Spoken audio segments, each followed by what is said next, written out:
All right, hello everybody. Um, Hang on one quick second as I get everything.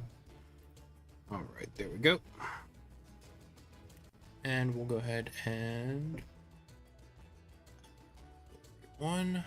there we go. Switch over the scene there for us. All right, so where last we left off, we were working on Duelist subclasses. Right. So we had written up the Mark of Long Shadows and then the Mark of Black Flame, formerly Black Ash, but I feel like that was ended up being a bit more of a just, hey, I'm referencing Draw Steel, and I think Black Flame works better because it actually ties into the core gameplay mechanics of that class being controlling black fire, which, is cool. So we did those two subclass write-ups and everything, and then we had also completely created a brand new condition for the game in the obscured condition. So we have a system of lighting throughout the game. Excuse me there.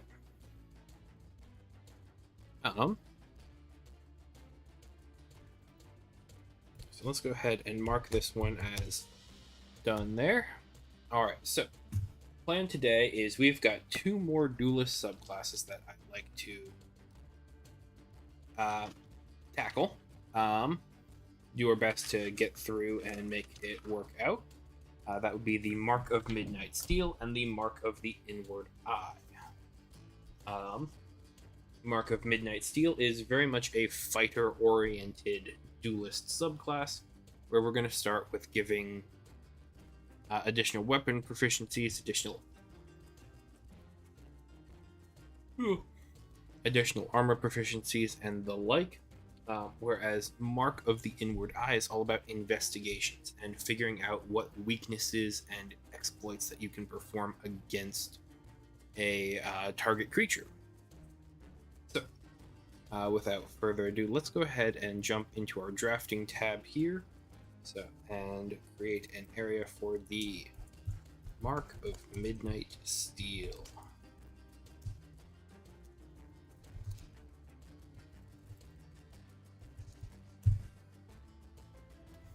All right.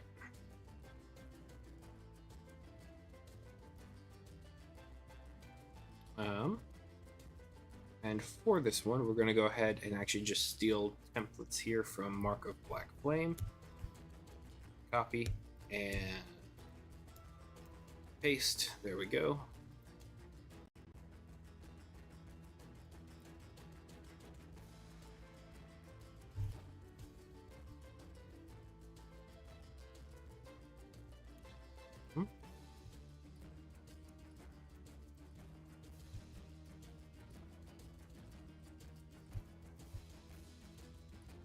So first things first is we're going to just be changing some names around here. So, let's just hold tight.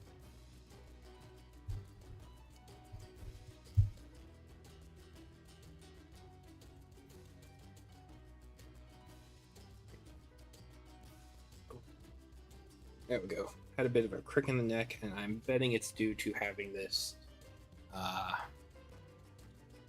rather excessive bit on my head there. You can't tell us that this is like 5 pounds. It's pretty heavy. I've just kind of gotten used to it. All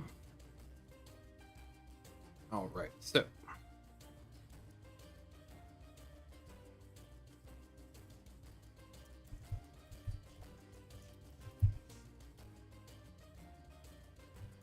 let's just copy that and take it to all of these features.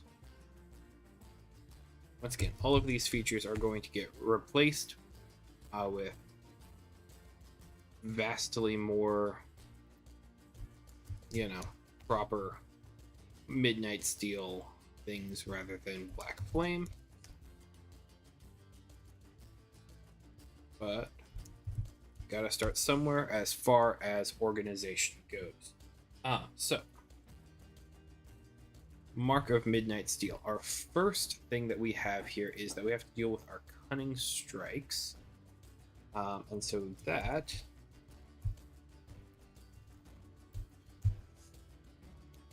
that is going to be kind of a core gameplay mechanic for this class, because not only are we going to get one free cunning strike just for the archetype, we're going to play it similar to the Battlemaster Fighter in 5e, where you have a couple of different options that you can swap in and out.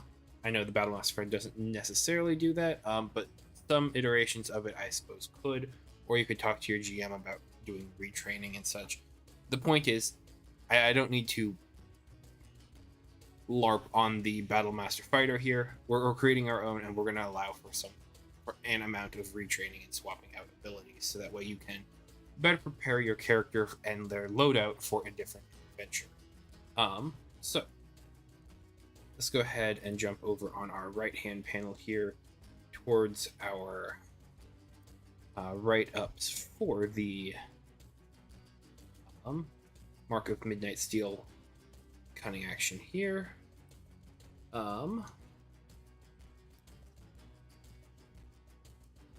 right. So Mark of Midnight Steel cunning strike here is just a 1d6 drop from your momentum-based attacks and damage, and it just lets you take second wind as a minor action, which once again is a very fighter-like mechanic.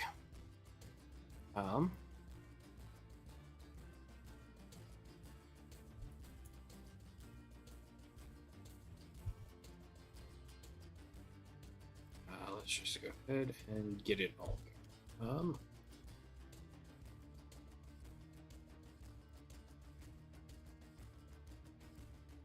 All right, vitalize. There we go.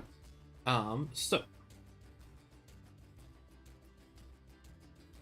the next thing we have to do is we need to work out what the rest of our swappable cunning strikes are.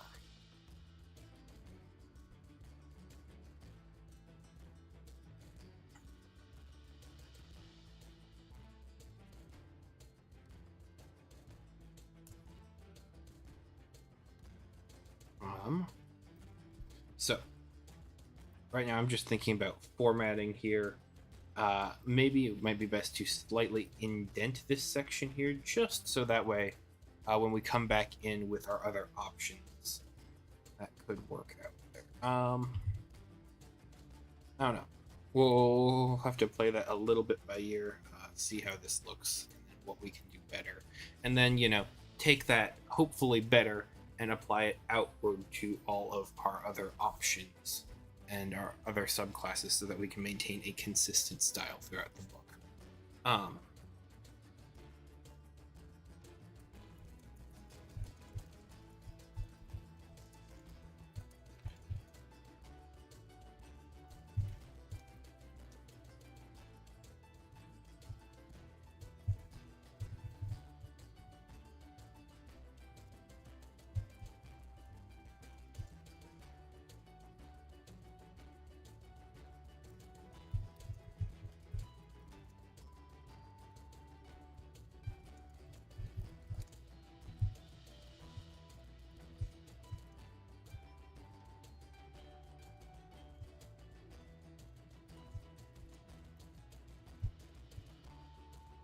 The Mark of Midnight Steel grants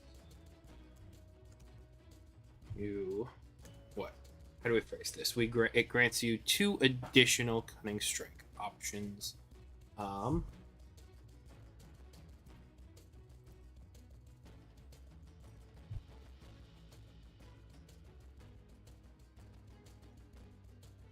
here, let's go ahead and jump over to our core text here.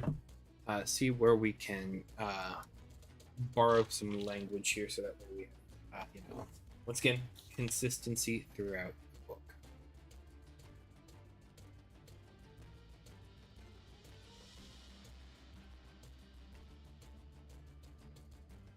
Okay, some choices here that can be swapped out.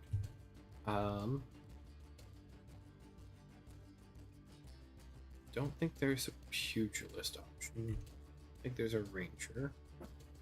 I think there might be something here with the sorcerer. So let's go ahead and look over there quickly.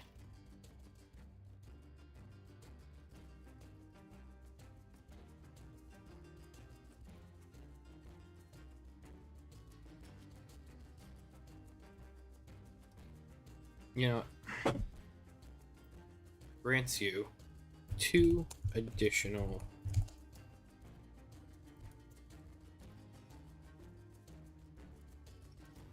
cunning strike effects of your choice from the list below.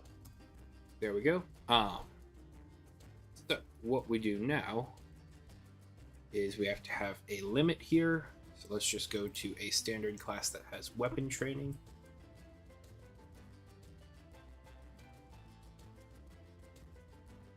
And we can get that information there.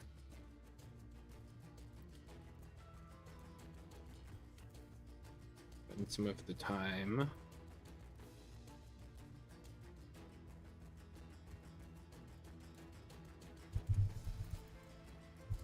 sparring with your allies. And what? How do we phrase retraining in this manner?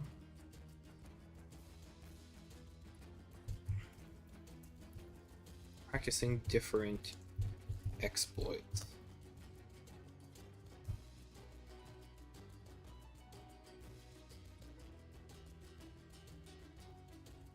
To use in future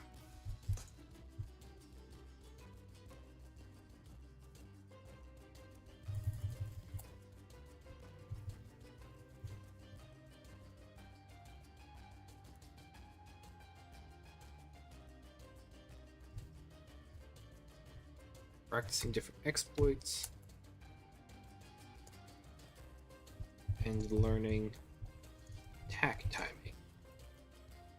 to better counter your opponents.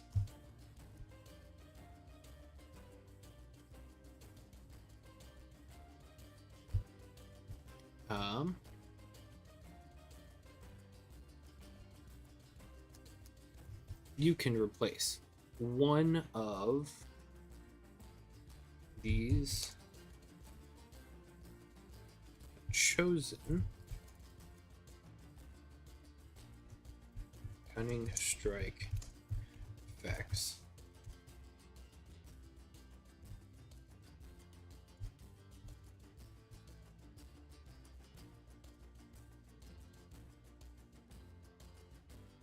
hang on. Is this something that we want to skew off of a long rest? Or is this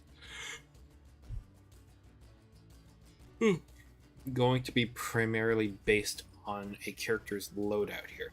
Hey, Holy Eppa, it's good to see you again. It's been a bit. Happy to have you.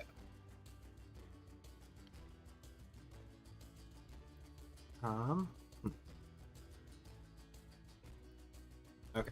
Can replace one of the chosen cunning strike effects. How you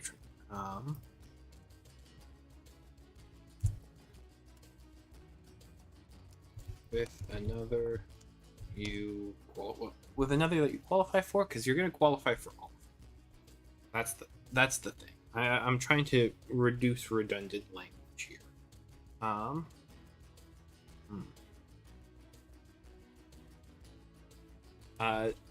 Duelist subclass. That is fair. This is not a strictly 5e class. This is from my RPG here that I've been working on. But think of it in similar form to a rogue. Yeah. Oh, nice. Yeah. Green color. Oh, hang on. Let me...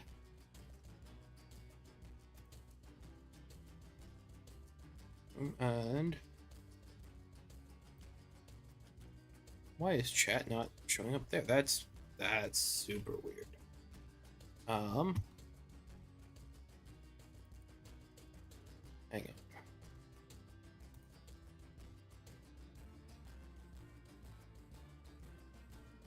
Okay, that's... Huh. Okay. You know, I'm not sure why my OBS is deciding to not show some of the those chats when I switched over there, but it should be good to go now. So everything will be on screen there. But yeah, great to have you here. Yeah. All right.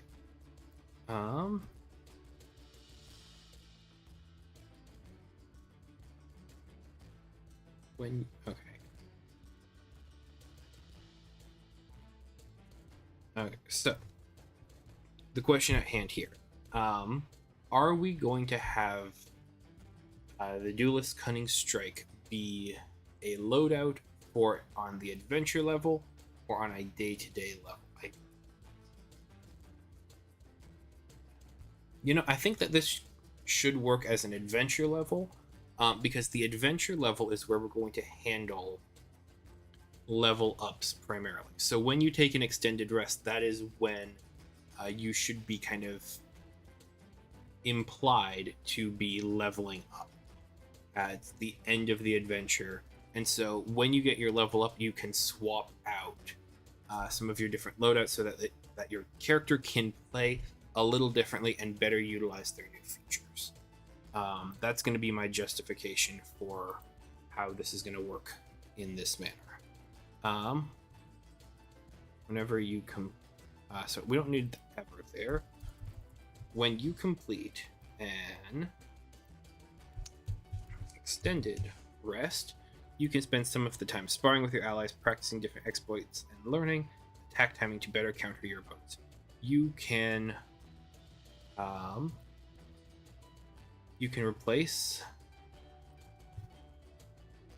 any of these additional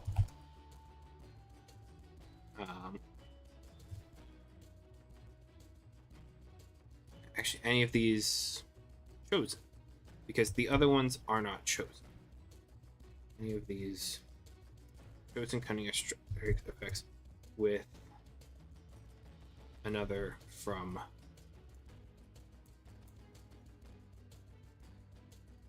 another of your choice.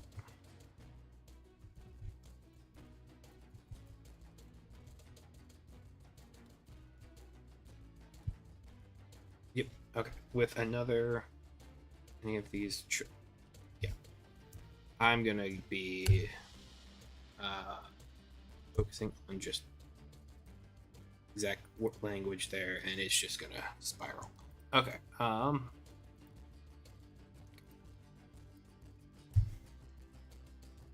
right. So now we need additional cunning strike options, and my thought process here is to reference the Battlemaster Fighter. However, my problem here is that we've kind of been using a lot of Battlemaster technology throughout the game to kind of democratize its usefulness and the idea of superiority dice as a mechanic. So I don't know if there's necessarily going to be a lot there to, harvest, to reference, to further incorporate into this class identity here.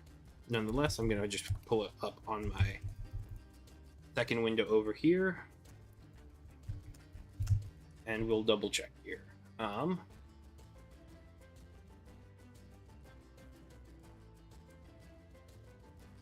right, Battlemaster maneuvers.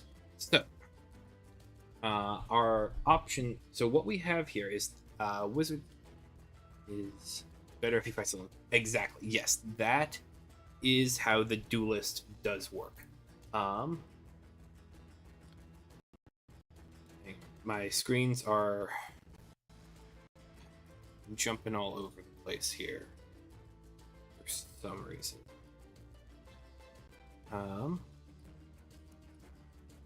Yes, thank you. Yes, the Duelist working better kind of when they're fighting alone or in this sort of mano-y-mano style is how this class works. So here, let's jump back to the core document here. So the Duelist has a heroic resource called Momentum. And that is what they're going to be spending in order to trigger some of these different effects and to trigger additional damage, additional temporary hit points and healing and that sort of thing. So momentum here is stored on a condition that is called their calling card. And so as the battle goes on, the more characters that you engage with in a combat encounter, kind of the slower your momentum is going to gain. So if you are, it works inversely to the number of creatures around. So, where is the gating here? All right, yeah, hostile creatures within range. When you're within range of one combatant, the start of each round of combat, you're going to get 3 points of momentum. And so that is just going to ratchet and scale you up faster. You're always going to get at least one, basically here. And so when you're at a higher enough level, you get, based on your calling card's momentum value, you get additional damage once per turn. And that is when the calling card condition is on your opponent. And so basically, the whole gameplay is shifting this condition between you and the opponent. While it's on you, you build the momentum up. While it's on the opponent, the momentum value ticks down slowly as it attacks other creatures. And so it's just this sort of ebb and flow, this sort of synergistic dance as you're just manipulating these cards and these conditions.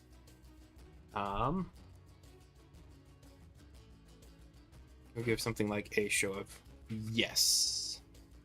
Put a charisma bonus on the damage.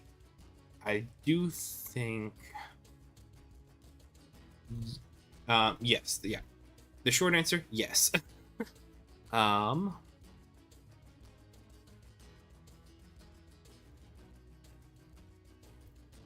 Because one of the other things that the Duelist is going to be getting a lot of, or a lot more use of, is weapon properties. If I jump over to my drafts here,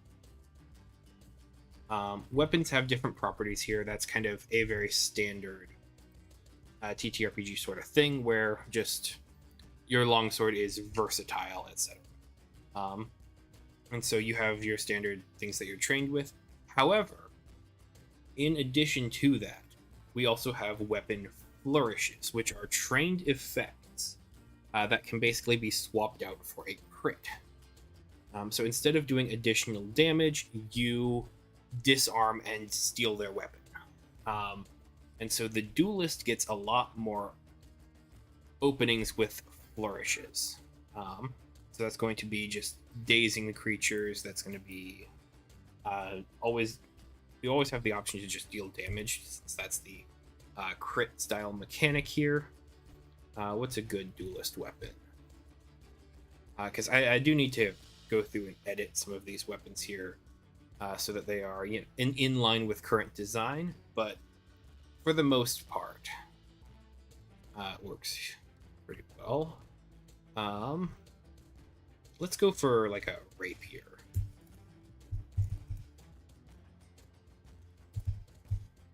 All right. Rapier, where are you?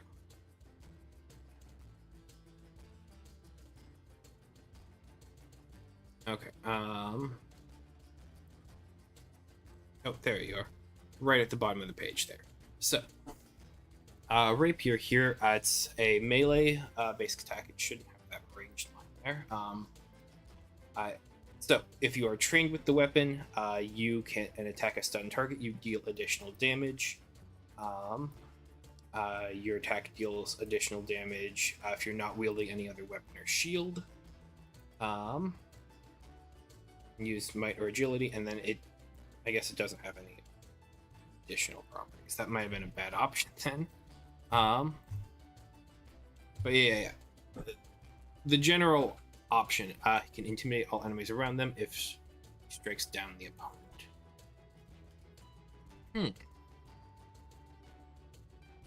Very much like putting them on the back foot. Basically breaking their stance or their combat pattern. That, yes. Yeah, I do think that is something that we can work with.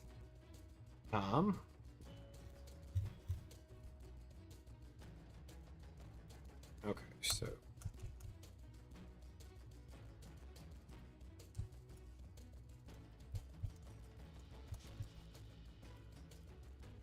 bonus for stance breaking. And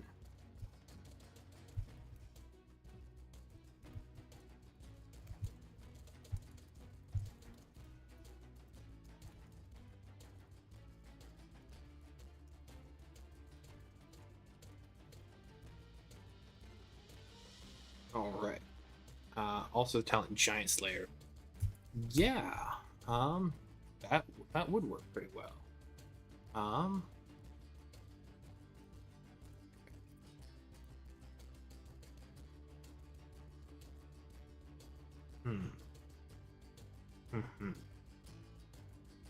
Where did which window go? All right. A bit of inception there. All right. And if I go back there, okay. Hopefully my screens don't jump all over the place again.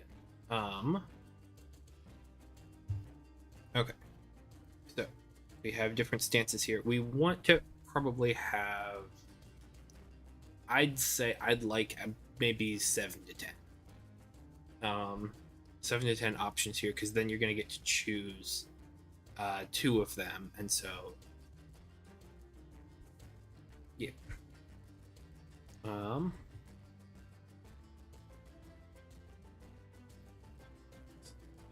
So our current options here is going to be increasing actionability and availability. I am just going to indent that one. Our previous ones, actually, if I just go here, I get disarm for a thief. You steal their weapon, or at least force them to drop it.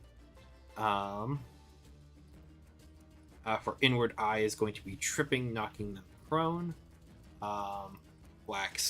Black ash, currently black flame, gets you the tag team action, which allows you to basically call in another player to act as a reaction. And then this one is faster healing. So that is technology that we have on the table. Since this is a martial focused class, it's all about kind of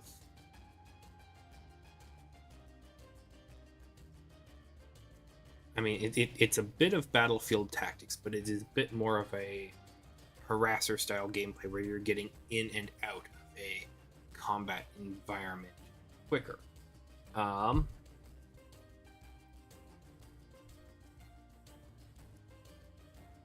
We could do a protective action to buff allies' defenses.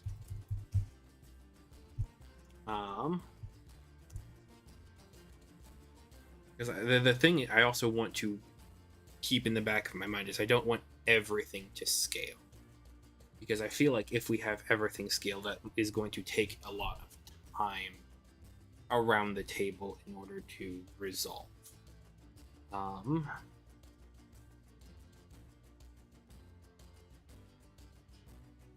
You get 1 die for hit points after striking target. Yeah.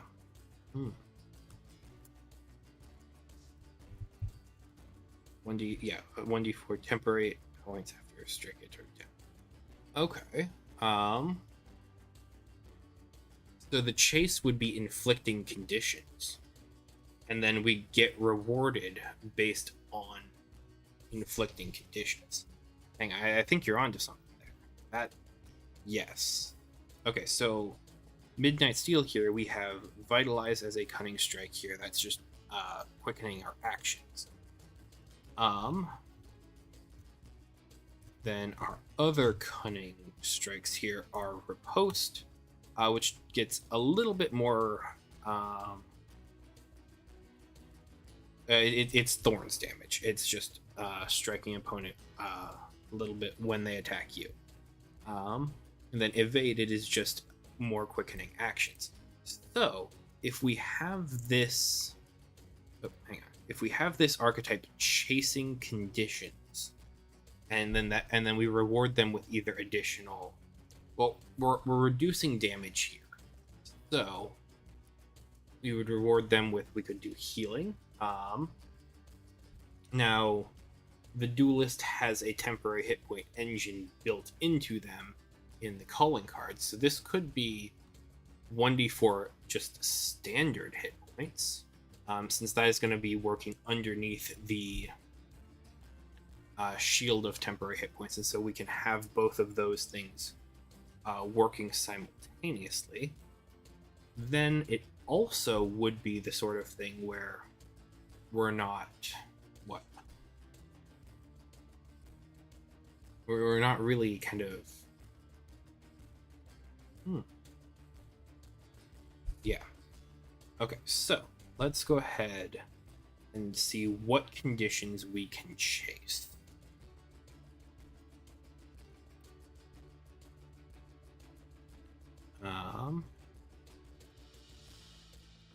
You can reroll your initiative after you've defeated one opponent. That afterwards, yeah. The thing is, for this game, I am kind of using a bit more of a popcorn initiative, where it is going to be just a single initiative roll for both sides to determine which side goes first, and after that, it is player, enemy, player, enemy, player, enemy. I do have an initiative cheat system built into the Thief, where they can choose to act immediately after a player cutting off an enemy's chance to go at that point. So I don't really want to encroach upon that sort of uniqueness in that archetype.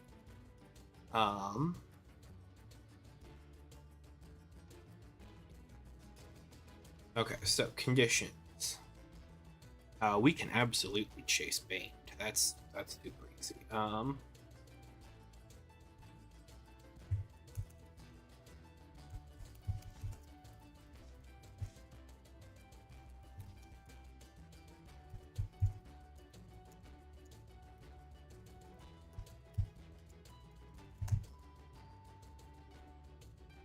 Bane. Let's see here. Yeah, oh no. That is that is very fair. Just working off of basic D&D rules, because yeah, my house rules, they exist in my head and in these documents here, and so I completely understand. I'm also I'm streaming in the D&D category, so like I'm attracting a D&D crowd. I gotcha.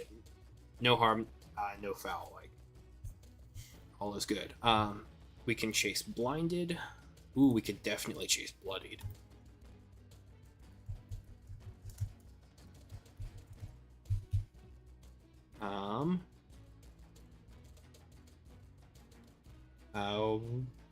We probably shouldn't chase Charmed.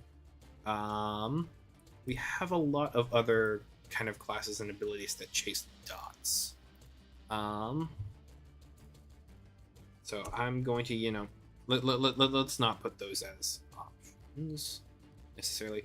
We can chase Dazed, Deafened. Yes, definitely both of those.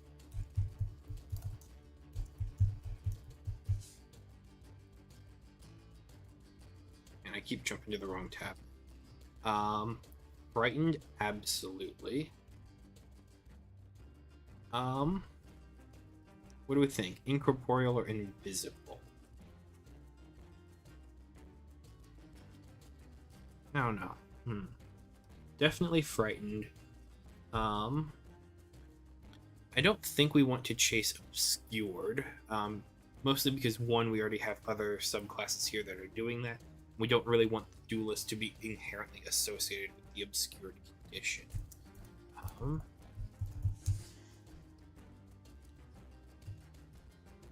Man. Okay, let's see, what other conditions do we have here? Paralyzed, and kind of hard to chase that. Petrified, prone, absolutely prone, absolutely rooted and slowed.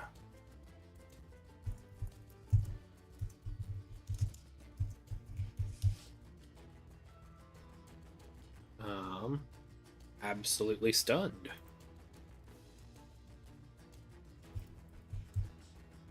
Okay, so 1, 2, 3, 4, 5, 6, 7, 8, 9, 10. Alright, give them combat styles sharp. Get bonuses if they target body parts. Blunt. Damage has a chance to push the enemy with sheer power. I see. I see what you're going for there. Yeah. So.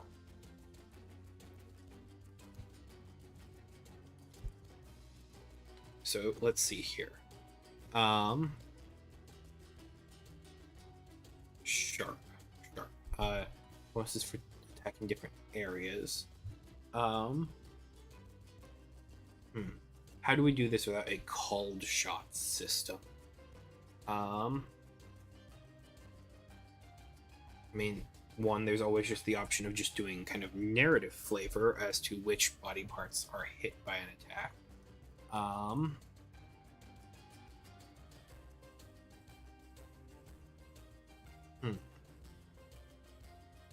Gonna have to work on that one. Keep that one on the back burner there. But I think that's very interesting. Called shots. No. Called shots being like, I choose to attack this character's left arm, and so you take an attack penalty in order to very specifically hit a part of the target, with the intent of kind of immobilizing or reducing their effectiveness with that specific arm ligament piece.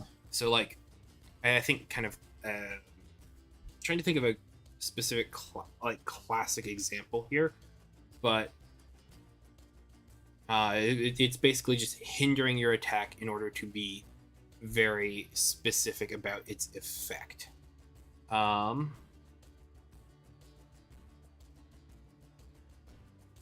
Get bonuses if they target. So like my thought process here is, how do we handle the targeting without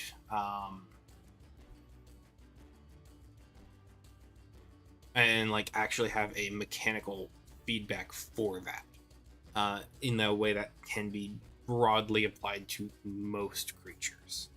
But blunt. So if we target a rooted creature, we can then force them to move, and they're still stuck.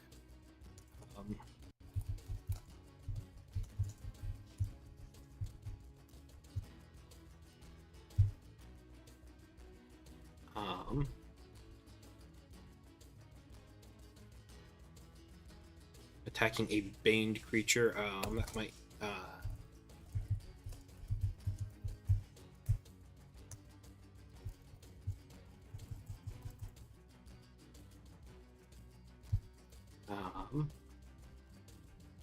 on. If these are okay, so we have conditions that we are chasing. We have the idea that this is going to either heal us, or maybe we can do another sort of effect.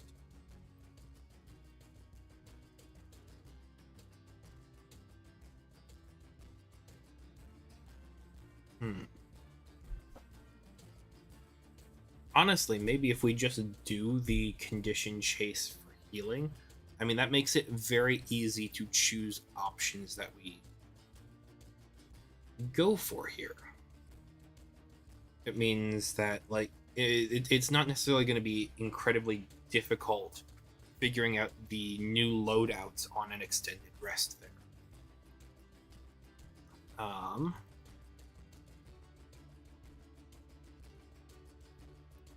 So, all right.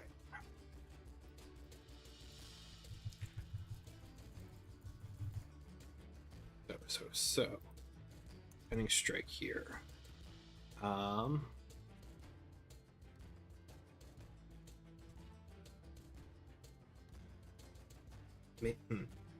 Because originally I did want to kind of tie this into Cunning Strikes here, but Cunning Strikes is spending damage dice. It's less of a fighting stance. So, and the way we've got this working out here, this feels much more like a fighting stance. Which is perfectly fine.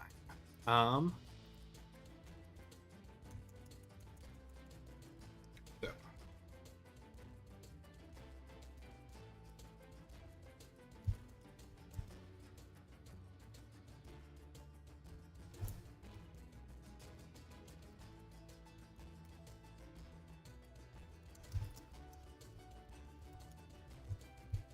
Combat stance.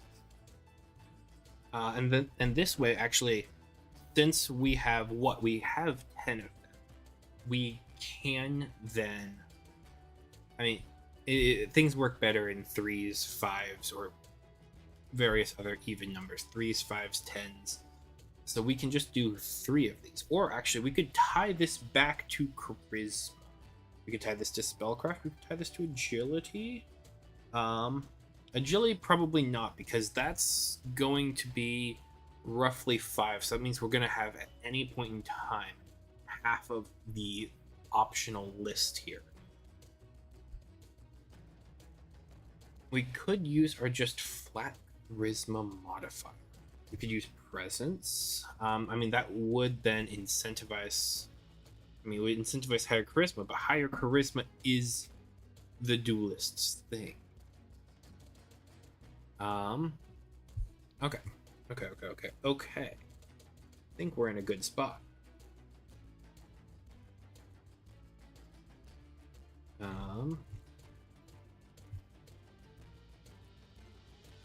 So.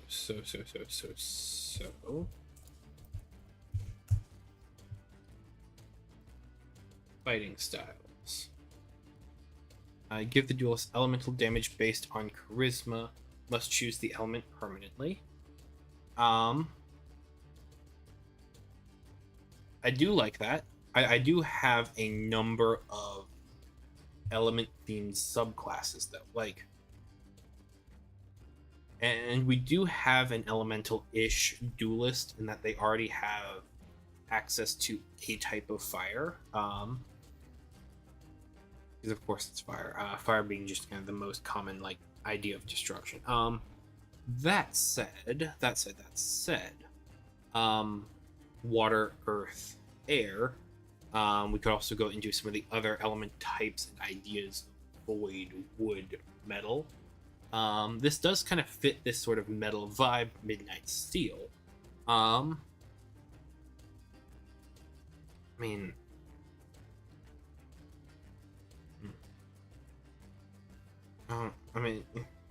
maybe. Maybe a radiant blade is also very show off. Oh yeah, like that was the whole bit for the black flame here.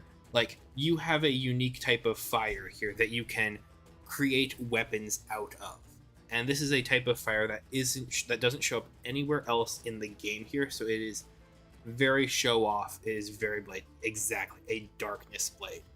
Let's see here, where is it? Yeah. Shape it into an echo of an unenchanted melee weapon you're familiar with. This is just a weapon that is made out of fire, and it dazes the opponent when you can attack them with it. I'm very happy with this, because it also, once again, you just have to be familiar with it, and so you can theoretically like dupe a boss weapon. Um, transformative armor. Yeah. Um. Um. Hmm. That might be a little bit later down the line here, but I'm not opposed to transformative armor or something along those lines there.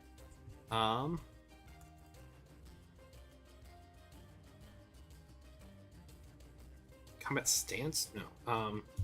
Combats.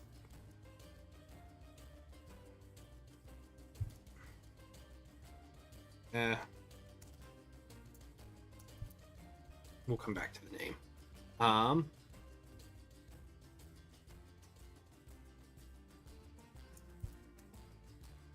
So looking at the fighter here, you adopt a particular style of fighting as your specialty.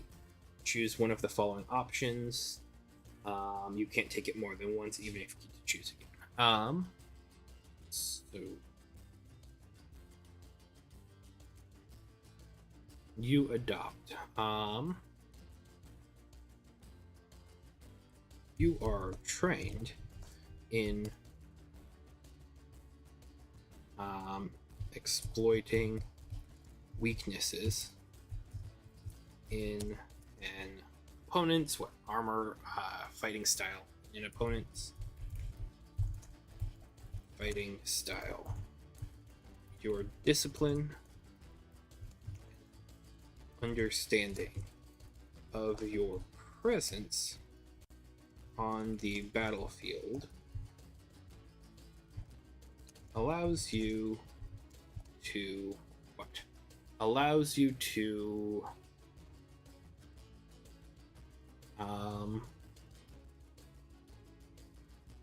capitalize further on an opponent's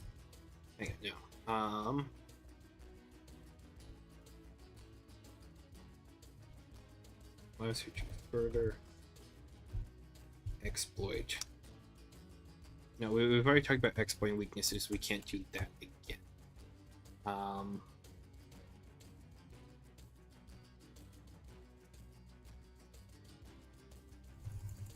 To what? Maybe what? To invoke a sense of theatricality. To script a combat sequence here. That's not how we want to do this. Allows you to control the effects of a battle. To control the effects of a battle in your favor, to your best interests.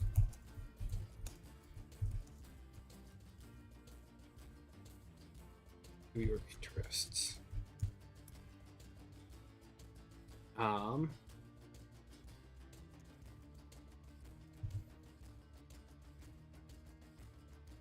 Okay, so then we can say here, choose a number of what? Combat styles equal to your charisma modifier. Charisma modifier, performance.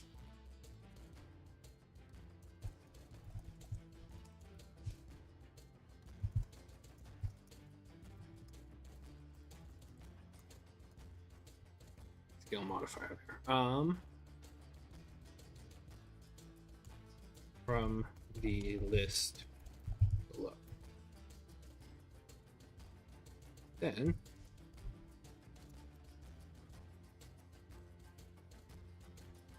when you complete an extended rest, you can spend some of the time sparring with your allies, practicing different exploits and learning attack timing to better counter the opponents. You can replace any of these chosen effects. Alright, and so there we go. So we get to grab our list here.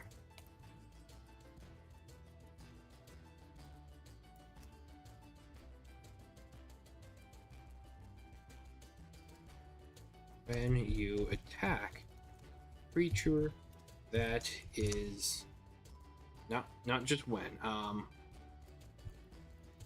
once per turn, when you attack a creature that is condition, you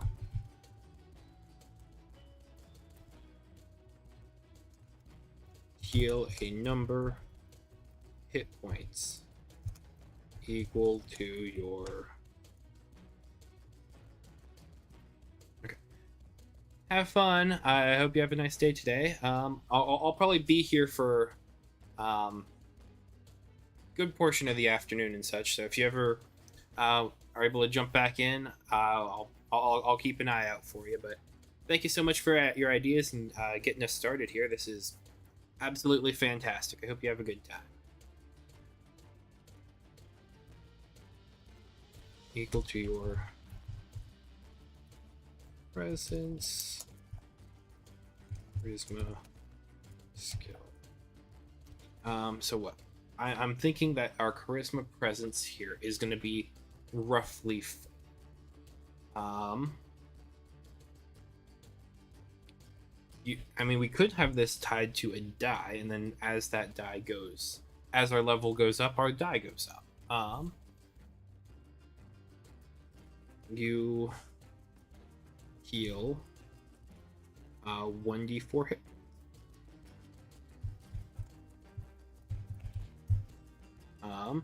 So if we have this tied to a die size, I mean, yeah, we can scale it up. We can have this sort of passive increase there.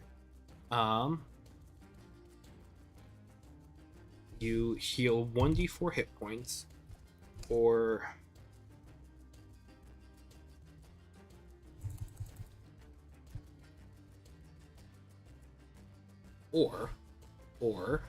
if the condition is going to end on what the creature's on the start of the creature's next turn or the end of the creature's next turn, can we extend it? That's the thing.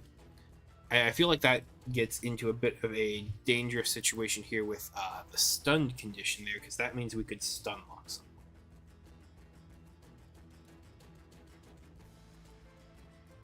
And on the GM side, a stun lock is a bit of a rough combat encounter, I'm not gonna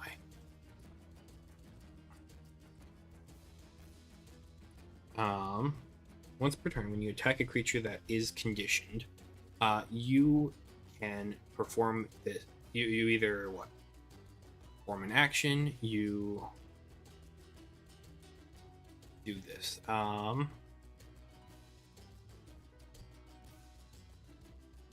mean, we are hunting here. Hunting being a game term. I think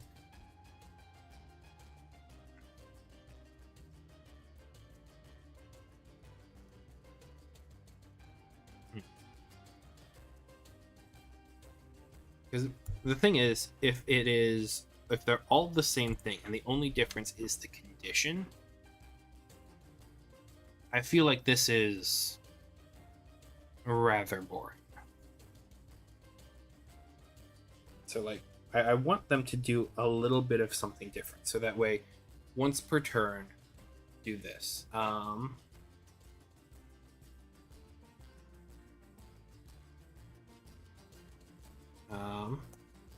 When you hit a creature who meets the conditions, one or more of your combat styles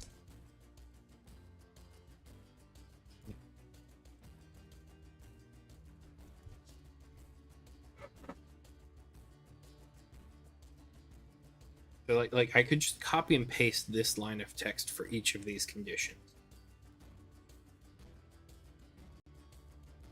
Once per turn, when you attack a creature that is X, U, Y.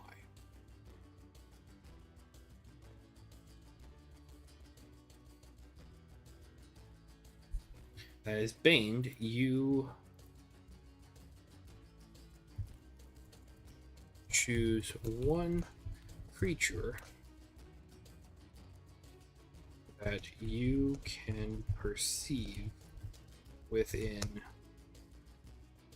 30 feet of your target.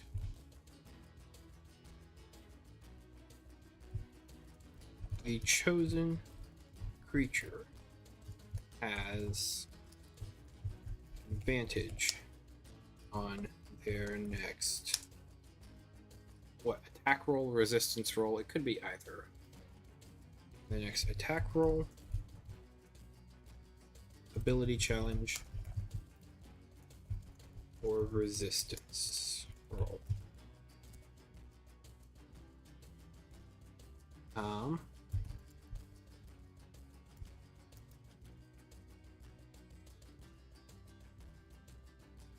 Obviously these names aren't going to just be the conditions here. So there we go. Choose one creature that you can perceive within 30 feet of your target, has advantage on their next attack roll, ability challenge, or resistance roll. Okay.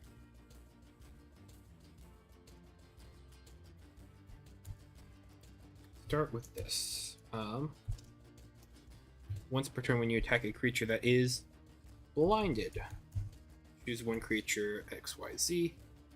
The chosen creature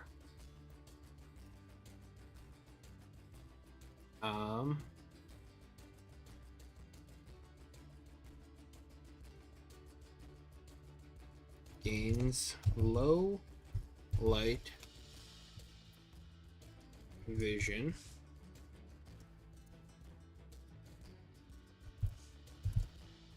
until the start of the it's going to be the end of their next turn. Yeah, until the end of their next turn. If the chosen creature already has low light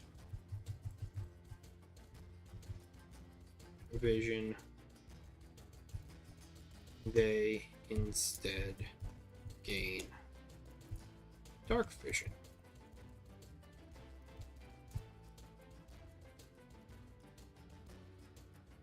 There we go. That's just a slight bump to your party ability there. Bloodied. Everybody loves bloodied.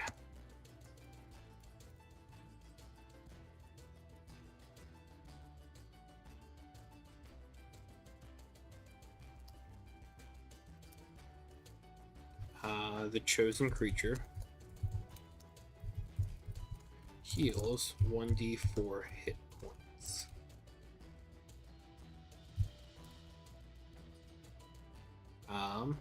This ability increases. Hang on.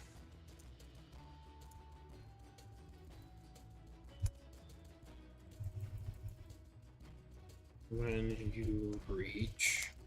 Okay, so we have this ability coming online at 2nd level here. Then we have 2 additional level ups for our archetype at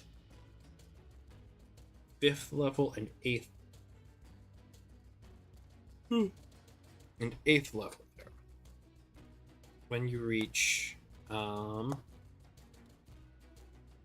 so we could think of this in tiers, where it's tier 1, which is levels 1, 2, 3, tier 2, which is 4, 5, 6, then 7, 8, 9, and 10. So, like, we would have what? 1, 2, 3, 4, 5, 6, 7, 8, 9, and 10. I mean, that's just the same level up pattern there, just with the inclusion of 10.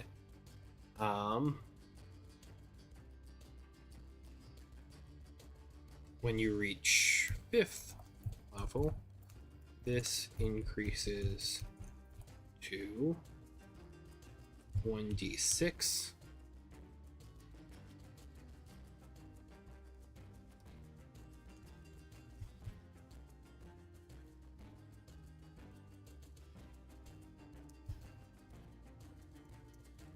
this healing increases as you gain levels as a duelist. No, we don't need that because you weren't multi-classing this thing.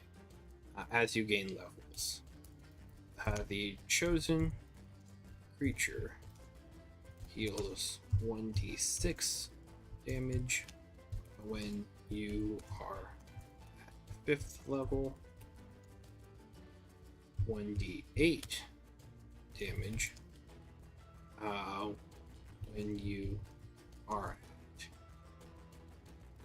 8th level, and 1d10 damage when you reach 10th level. Now this is just kind of minor, honestly.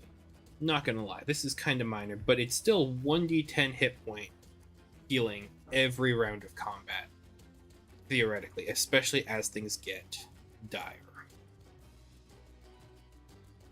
So this could be good. This might be a late game strat. Dazed.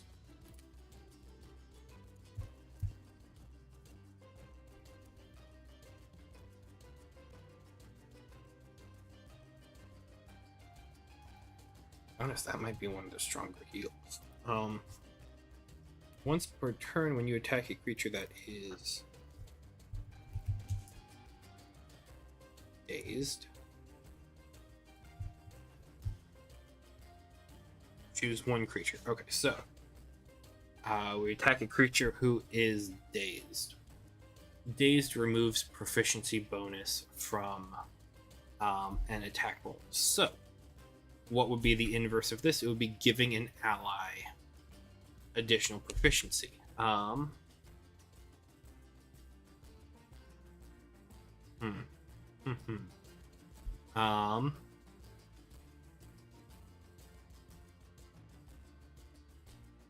mean, we could just have this be the target creature is resistant to the dazed condition until the end of their next turn. So that would theoretically end the condition faster, therefore kind of giving the assumption that you are making them more awake, making them less dazed. Though, I mean, that is just kind of a direct opposite.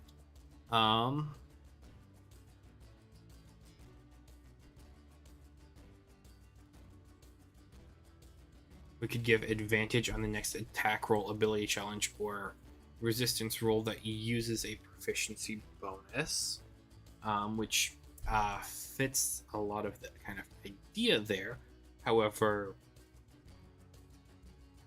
if you are dazed, you're not going to have the proficiency roll anyway. So I think we just give resistance to dazed. The chosen creature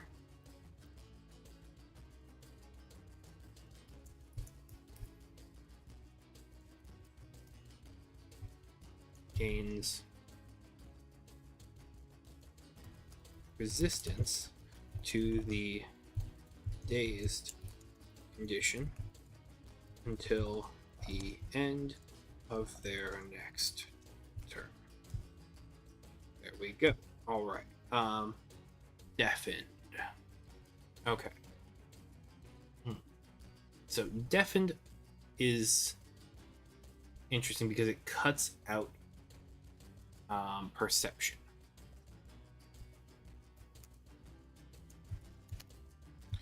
Here, actually, let's go ahead and jump over to the deafened condition.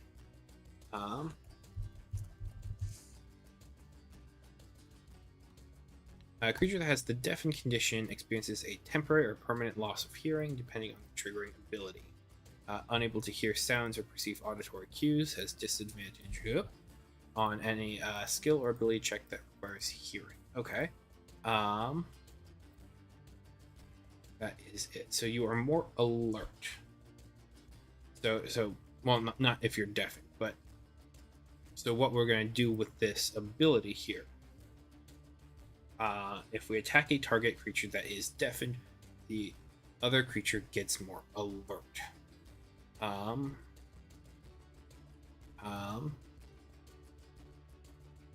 Oh, hang on. Alert is not the opposite of deafened. Why would attacking a deafened creature give you like additional movement speed? It would be nice if it would give you additional initiative or something like that.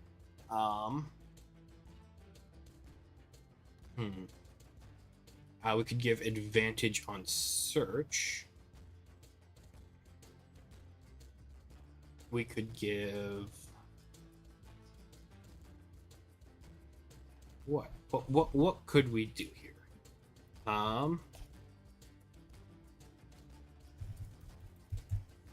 Choose one creature.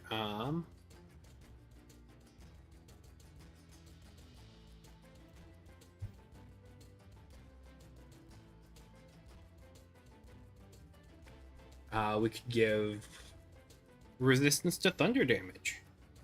Yeah, that's the way to do it. Yeah, because for some reason the deafened condition, we don't have it doing anything with thunder damage, which we should.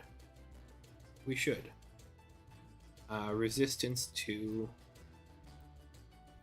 thunder damage till the start of until the end of their next turn.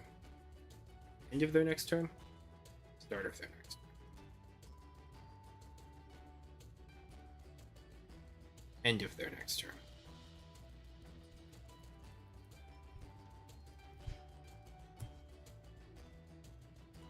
Okay. Okay, let's go ahead and jump back over here, because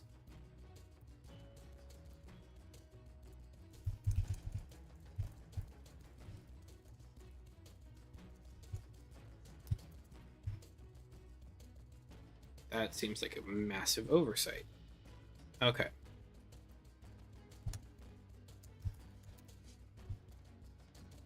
Okay, so frightened here. How do we inspire courage in a creature by attacking a creature who is frightened?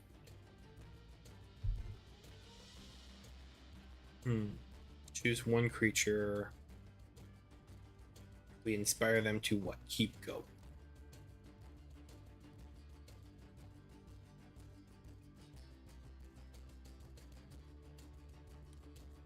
Let's say here the chosen creature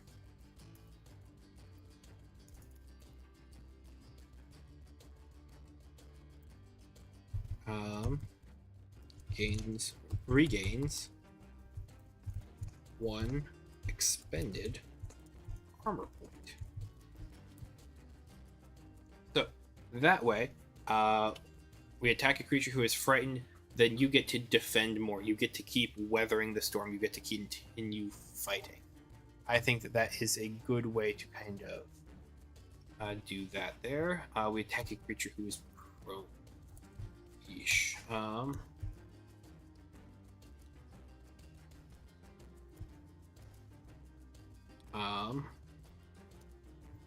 Prone, target creature.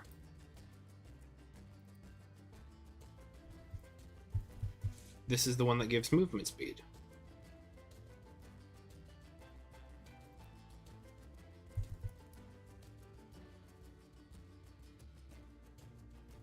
Creature. Oh, hang on. Do we give movement speed, or do we just say that they cannot be?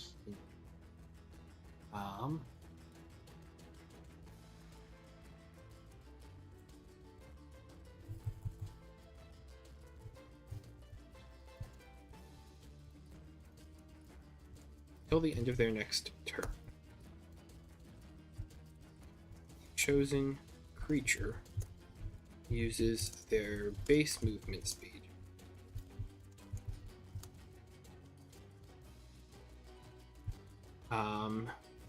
instead of their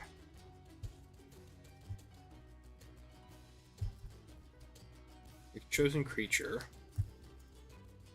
does not use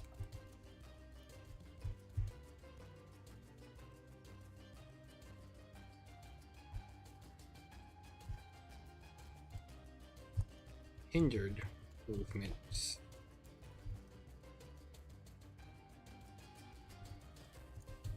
is increased to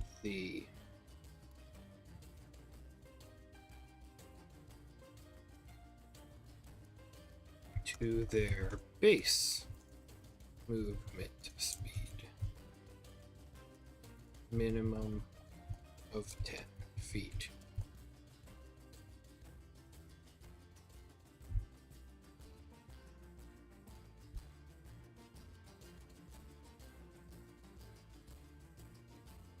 Okay.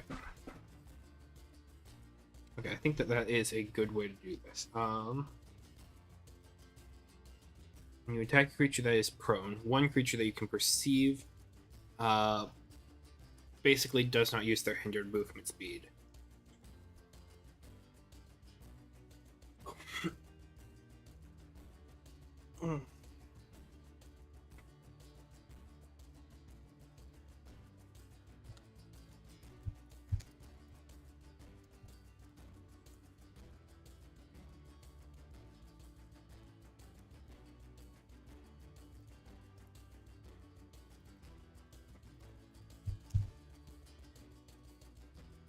All right.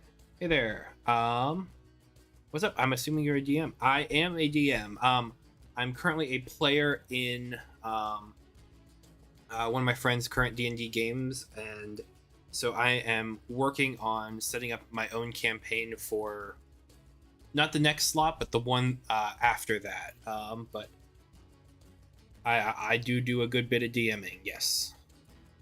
Right now, I'm working on my own tabletop RPG that I can hopefully use for said future campaign, which I do think I would like to try and have that be live streamed when that does, when I'm able to do that.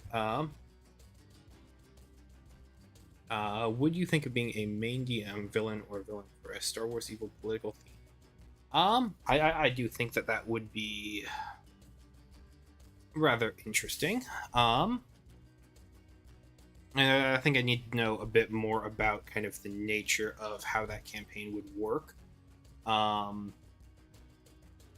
Mostly, a lot of which is just kind of, I've very much kind of fallen off of the Star Wars kind of wagon, so I know that there's a lot of stuff that is both going on in the universe, both kind of in the quote unquote present day, and also throughout its history, and I'm not super well versed in that, but I do enjoy campaigns where there is a lot of political intrigue and where characters are, if nothing else, morally gray or kind of aligned with evil or selfish intentions. So I do think that is very interesting.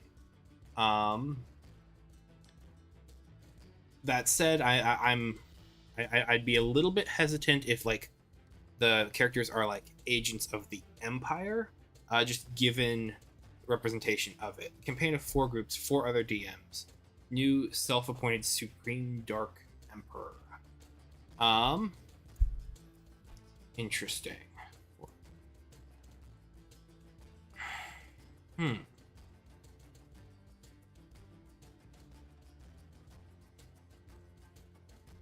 I mean, I do think that is a very interesting idea. Is it kind of like a West Marches game? Shadow Council. Okay.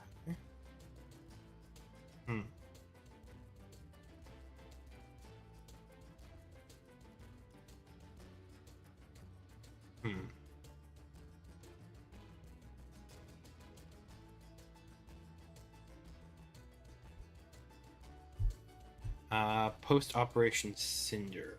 I see. That's the unfortunate thing. I know Order 66. I'm not specifically that familiar with Operation Cinder. Is West Marches themed? Okay. Interesting. I mean, because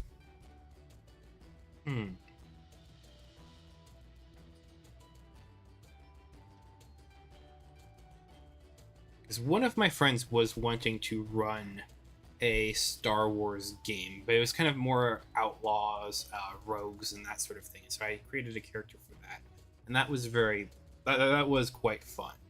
Um, hmm.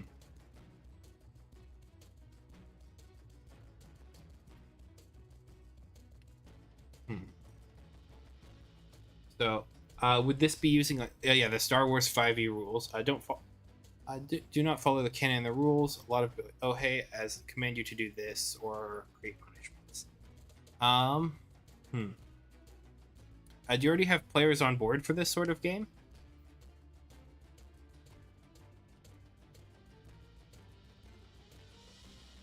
Hmm.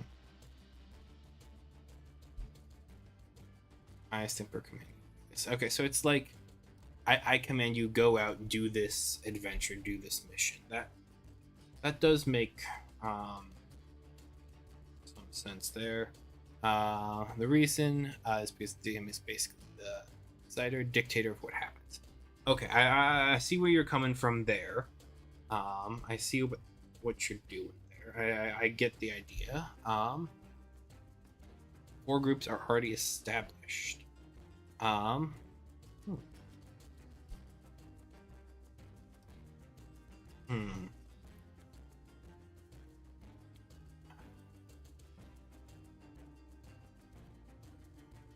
Hmm. Um, how are the groups already established? Do you have like a Discord server where there's already like a bunch of people who are kind of joining into this sort of West Marches game, so you can have GMs kind of just come in, come out as different things go on? At least I'm kind of figuring that that's how it is going. Hmm. Gotcha. Bring 1 or 2 because this counts. Gotcha. Exactly. Okay. Hmm. So, let me.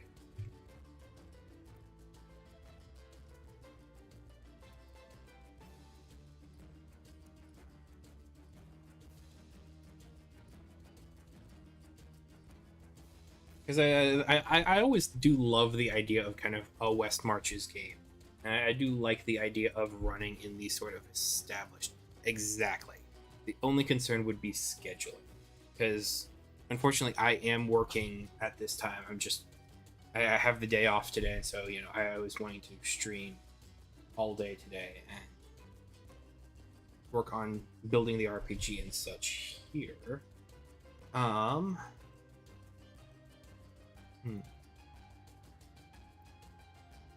Dang, but this does sound like a fun project. I cannot deny that.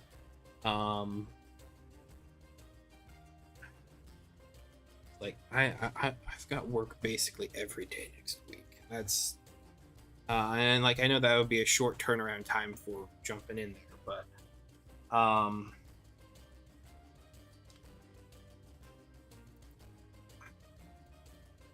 I don't know off the top of my head if that would be if moves are unclear. Gotcha. Okay.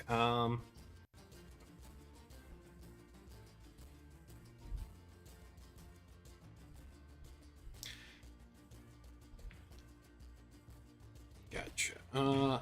Let me take a quick look here. Just kind of see what my schedule is looking like.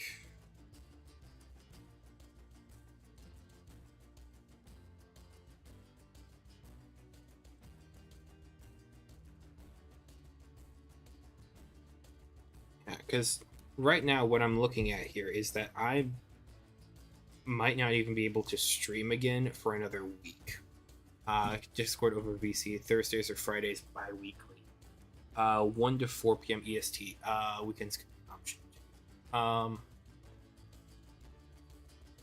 Yeah. Unfortunately, 1 to 4 p.m. Eastern time. That would be 12 to 3 my time.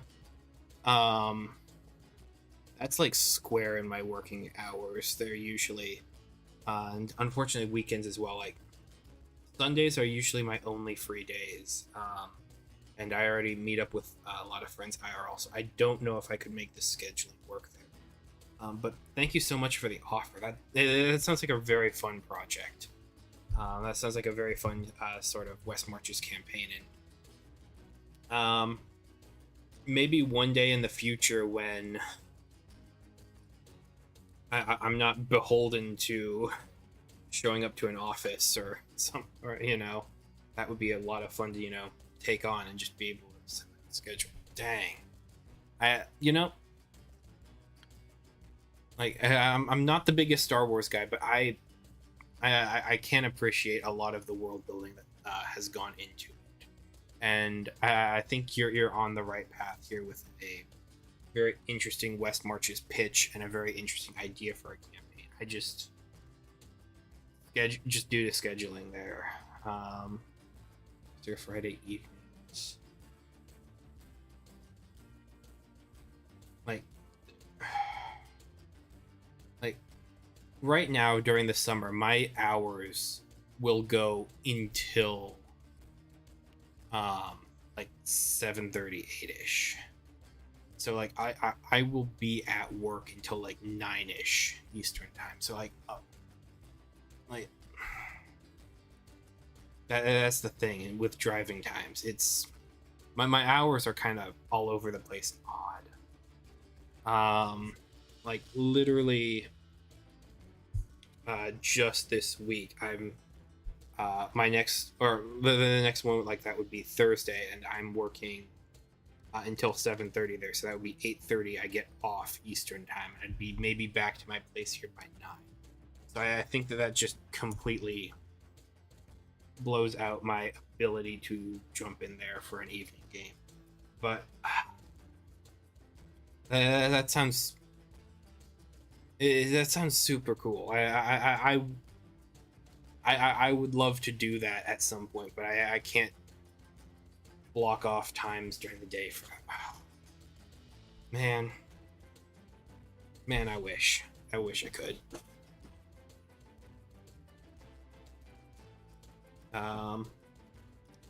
It's customer service primarily. Yeah, so hours are there. Connect in Discord regardless. Yeah, if you throw the Discord link in chat there, I'd be happy to join in, check it out, and take a look around.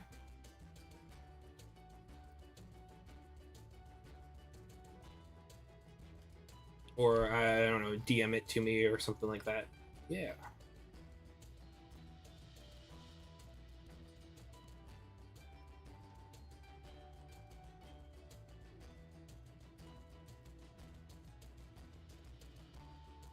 No, that's a very fair point, and I was kind of just realizing that as I said it.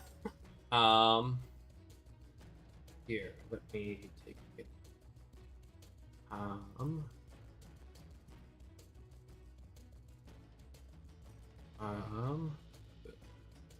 I think this is a way to do this.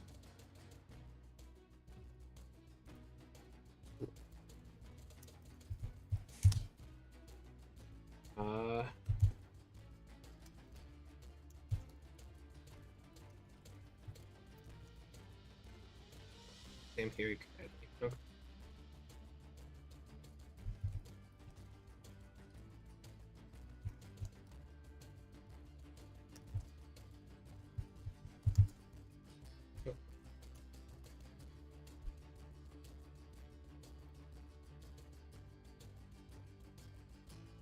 Gotcha. Well, hey, yeah. Very cool. Yeah. Sounds fun.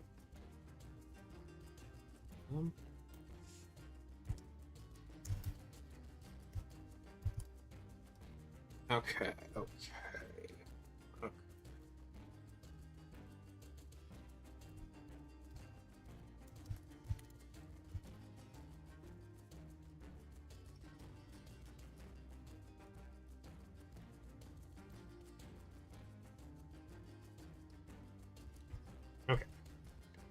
So, fighting stance for against rooted creatures.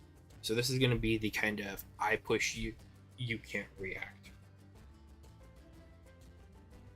feature. Oh, hang on, I've got a bit of the hiccups here. I'm gonna go on pause for one quick second, and I will be right back.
Okay, all right, I am back. Yeah, I do not currently have a Discord community at this time set up.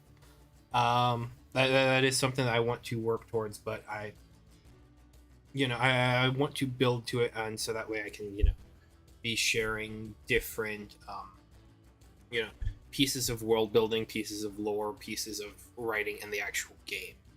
Um, I'm hoping to kind of build up a kind of Twitch audience here throughout the year, so that probably, hopefully, maybe around December time it will be there. Gotcha. Okay. All right. All right. I will. I will go ahead and look into that sort of thing on Discord there. But yeah, no, I do not have something open at this moment in time. Mostly just because I want to work on establishing the community. And yeah. Do I think it will change eventually? Towards the winter, yes. Like the thing is, I'm expecting that I'm going to be rather busy, um, for most of the summer and definitely the early part of fall. I expect that as fall is going on, I'm slowly going to be able to have more and more time to work on personal projects, and then by the time of like mid-November through to December, I should mostly be more available, just kind of in general. And yeah, so maybe around at that point, I would definitely be much more able to take on a GM role for another kind of RPG or campaign or something along that sort.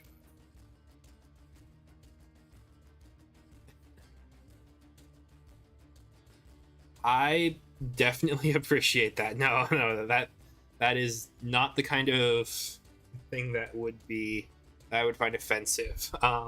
I very much do enjoy running campaigns and such where players do face an element of doom.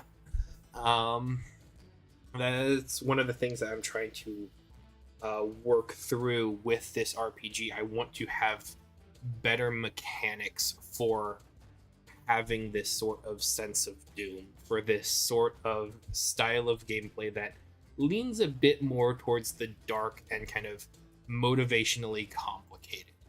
And so it would then therefore kind of attract players who want to, off work today, could we chat after stream? Probably. Thing is, I am off today. However, my girlfriend is not. And so I'm hoping to kind of stream up until the point in which I've got to head out and pick her up. So it might be significantly later into the evening when I will be able to chat. But I do like... man, yeah. Could represent you into... I do not. Most of the... Actually, no, all of the other people I play with and DM with, I know in person, and we usually run campaigns in person. I'm not very familiar with, Unmasked Reveal.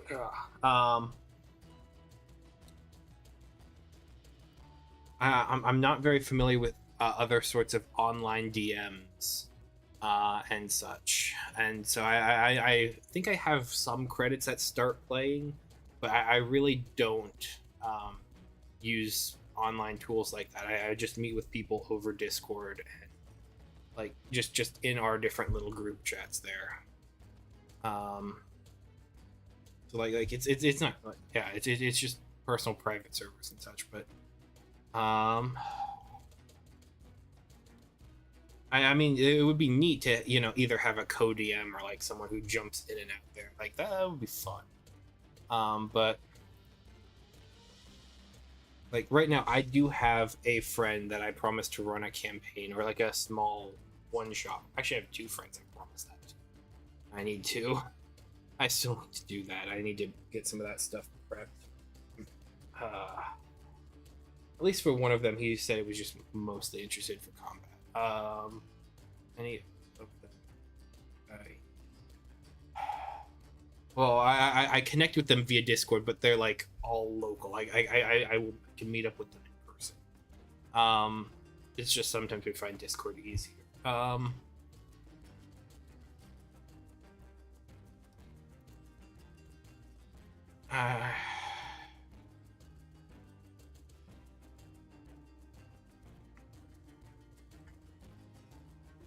not 100% sure.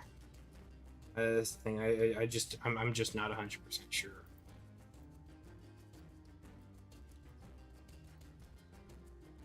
Like, yeah. I don't know if I have anything else I can say there. I wish you the best. That sounds like a fun project. That sounds like a fun world and design and campaign. I wish I could be a part of it. That's alas. I wish it. If it was work from home, I would be able to jump in. Yeah. Yeah.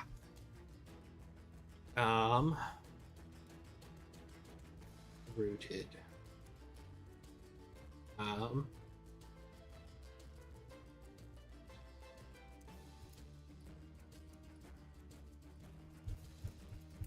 Of your choice.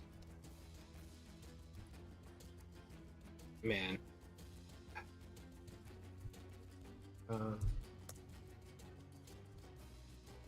Alright, so hunting the rooted condition here. Once per turn, when you attack a creature that is rooted, choose one creature that you can perceive within 30 feet of your target.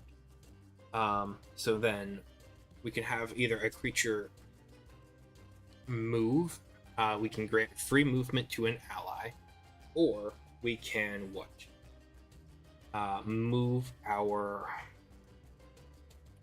victim.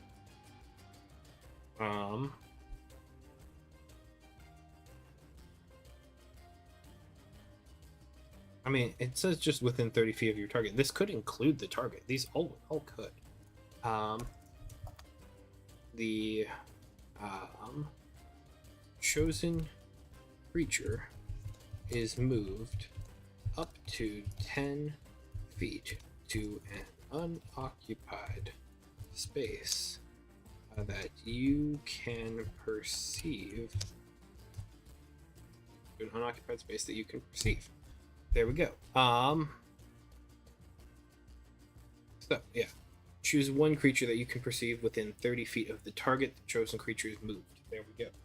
So that could be an ally. That could be your enemy. So, like, we could just push someone who is rooted off a cliff that way. Yeah, that seems reasonable. Then if we're slowed, slowed condition here.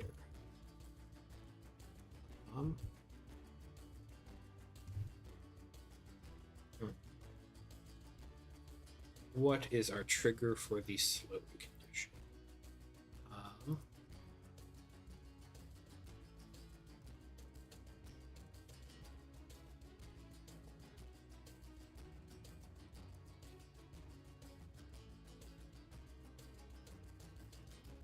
Okay, so the slowed condition just forces you to use your hindered movement speed. So, let's see here.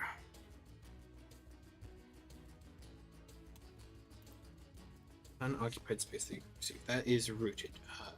It is just force push. So, slowed condition here.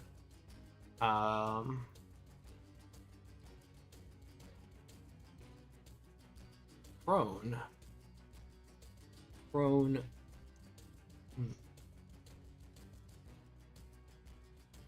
I'm gonna move prone to slowed here.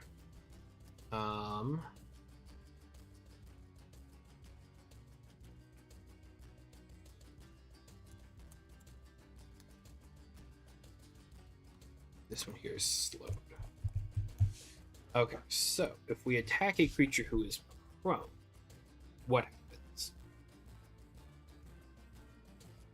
We have a creature who is resistant to getting up. How do we resist getting up mechanically? Mechanically, how do we get up?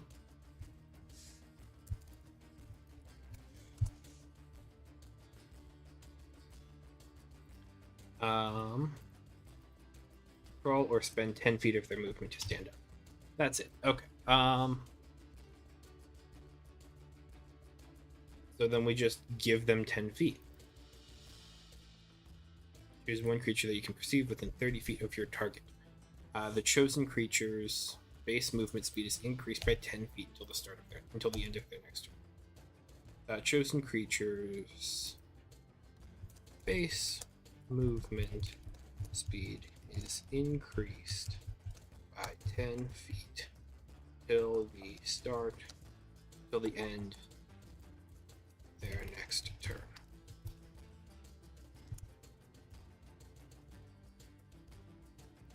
There we go.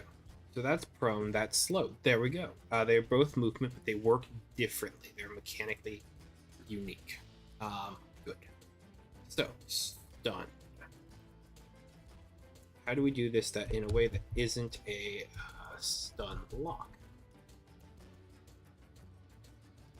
Once per turn, when you attack a creature that is stunned,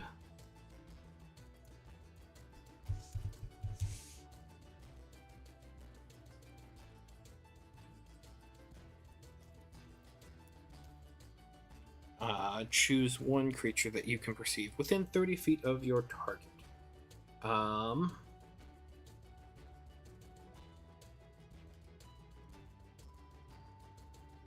Okay, so what is the kind of opposite of stun? Hasted.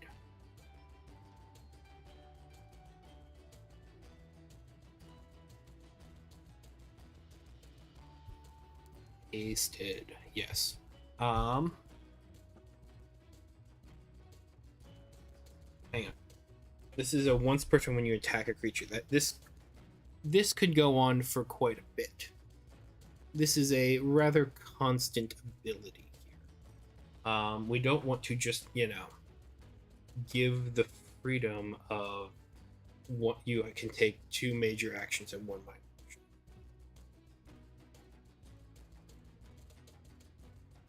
Choose 1 creature that you can perceive within 30 feet of your target.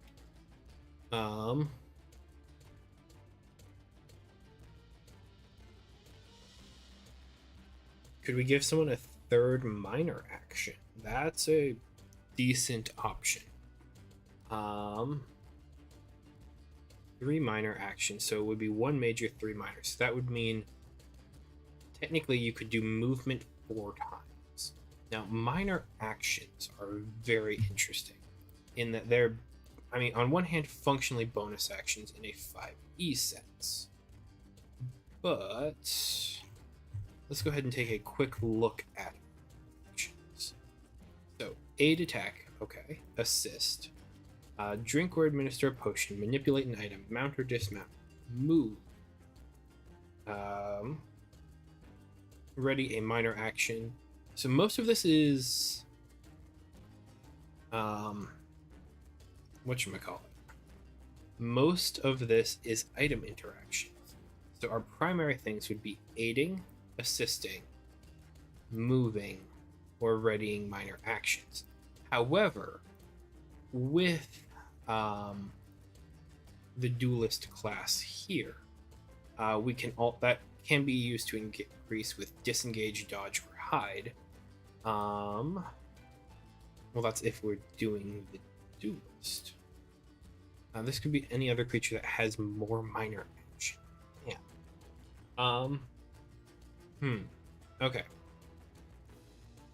So, do we give a 3rd minor action? Maybe we give a 2nd reaction. 2nd reaction would be strong. Actually, probably more so than 3rd minor action.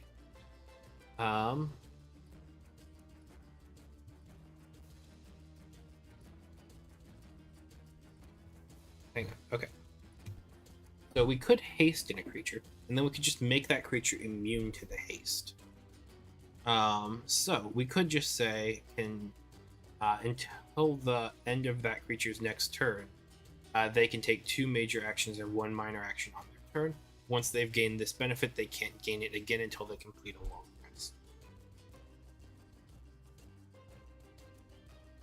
And I feel like that's going to be an early game strategy. But you're also probably not going to have a lot of things that stun. Yeah, that seems understandable. The chosen creature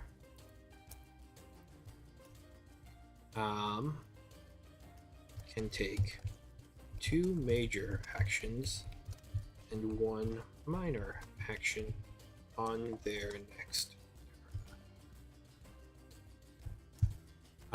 Once a creature gains this benefit from your combat stance, they cannot benefit from it again until they complete a long rest.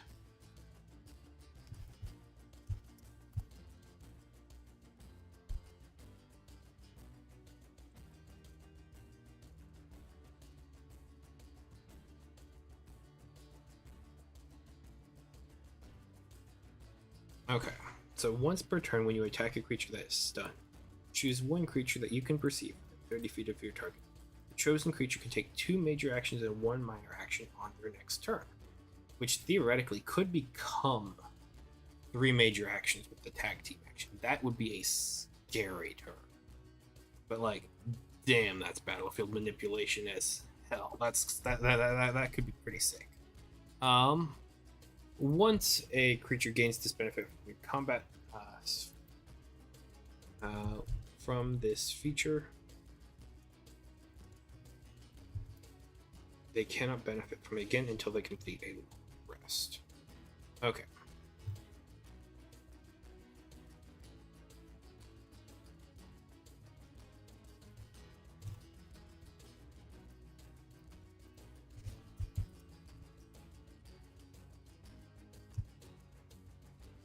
Okay, so now we get to kind of have some fun names too here.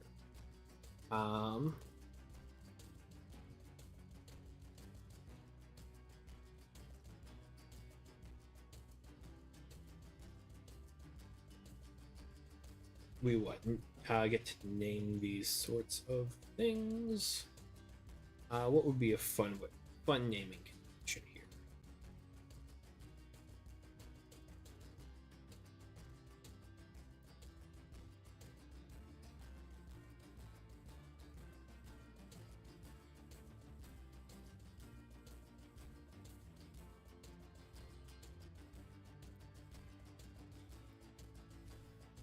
So we could call this what, like curse fighting, fighting against creatures who are cursed. Hmm.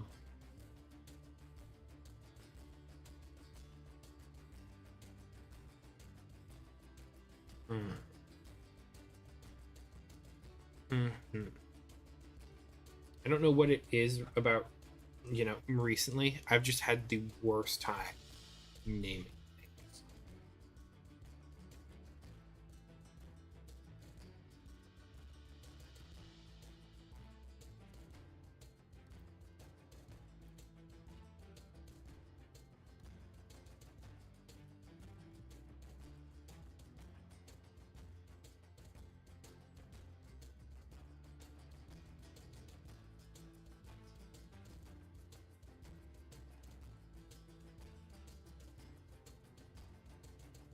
We also do need to have a clause here that is going to inherently limit us a little bit so that only one of these can apply once.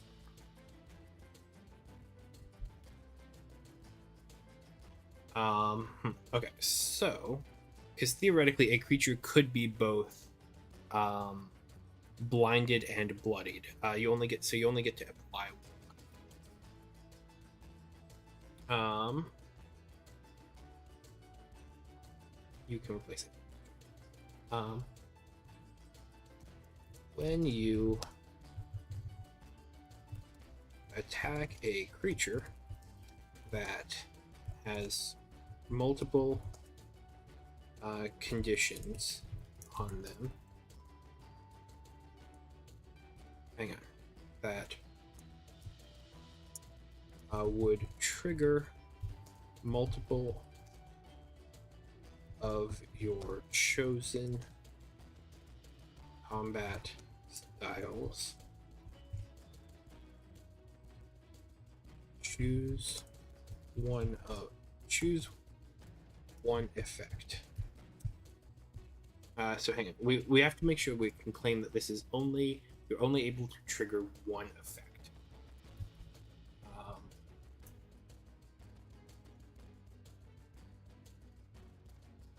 Choose one of creature can only trigger the effect of one of your combat styles when attacked by you, even if they meet the criteria for multiple of your fighting combat styles. Okay, so there we have. So that's kind of a basic line there. What if we do this so that you can use multiple of them as you level up? So that way you can start getting different chains, different of these kind of melee focuses, different buffs around the battlefield. Okay.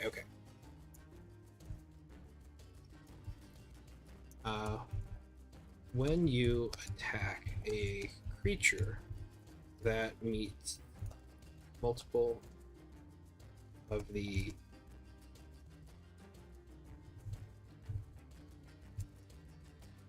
that would trigger multiple of your combat style effects. You can perform a number of effects.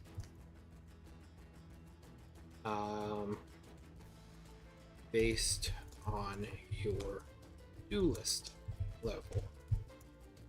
At second level, you can perform up to one combat style effect.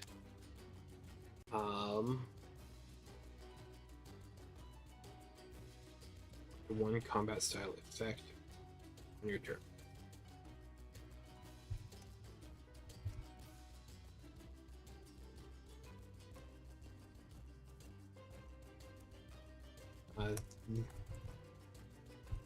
This increases to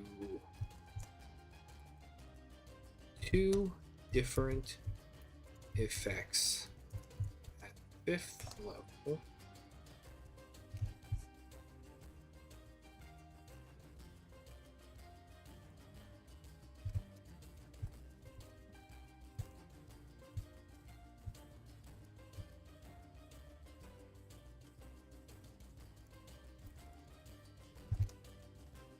Fifth level, and 3 different combat style effects at 8th. Okay, so let's say you're attacking a creature that is baned, blinded, and bloodied. At 2nd level, you get up to 1 combat form. 1 combat style effect on your turn. Combat style effect of your choice. 1 combat style effect of your choice that the attack qualifies.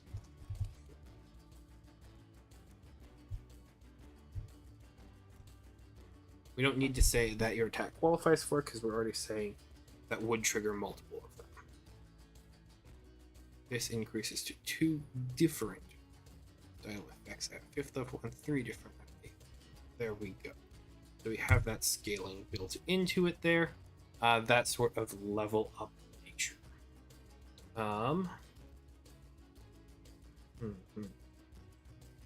All right, so all of that to avoid the reality of needing to figure out what the naming convention is.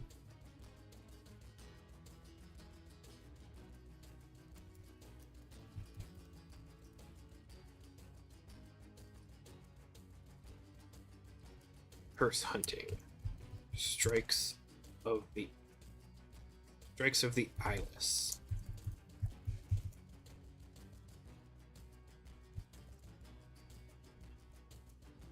No, I'm not sold on that.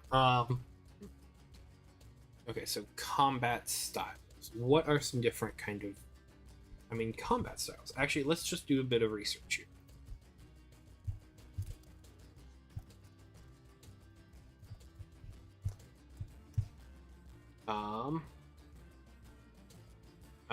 That exploit weaknesses and conditions of the opponent. I know that this is very much gamifying language here. I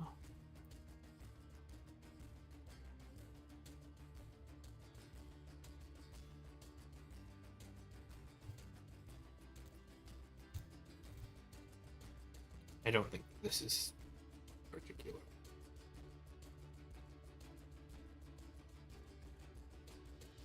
Yeah, I don't think that this is particularly going to be all that useful.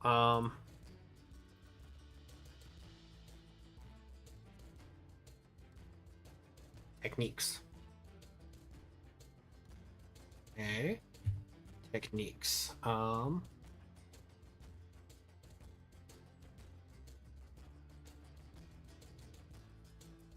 The cursed technique.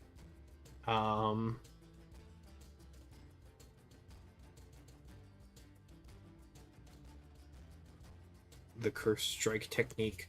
I mean, like, I'm trying to think of what different things would be called in universe here.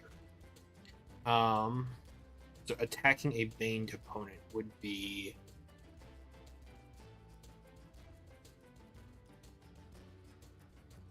Man, naming is just not doing it for me today. I don't know what.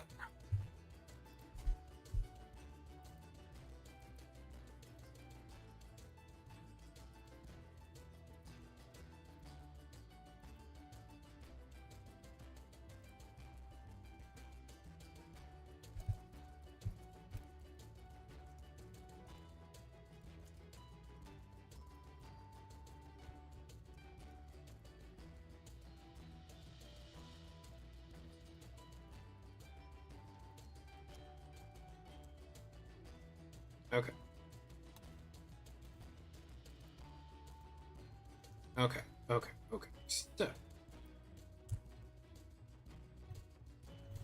that is going to be our core kind of second level feature there. So we didn't even write up our proficiency. All right.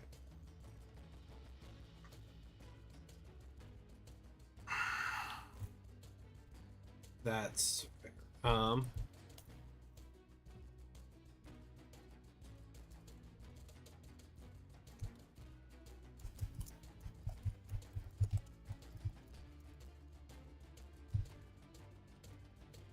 You are proficient with okay, so you're proficient with what? Martial weapons. Then you are proficient with medium armor, heavy armor when you have strength 15 or higher, and shields. Martial weapons.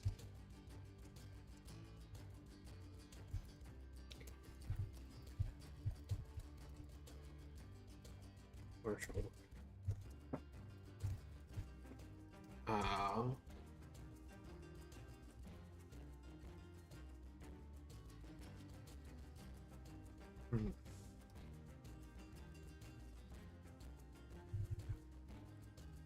With a variety weapons, combat implements.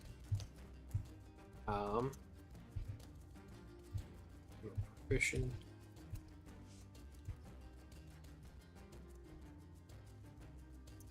Training, insight with variety of combat implements.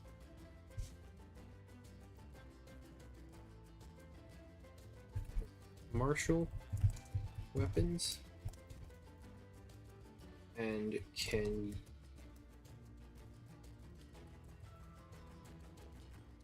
you...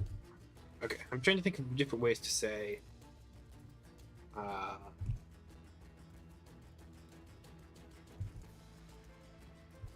efficient with medium armor and shields. You are also proficient with heavy armor if your strength ability score is at least 15. Okay, so let's take a look at as far as that language here, just giving out additional proficiencies as a feature. I believe, once again, just to try and make it sound lingually in the same vein as this sort of D&D. Hang on. What was that?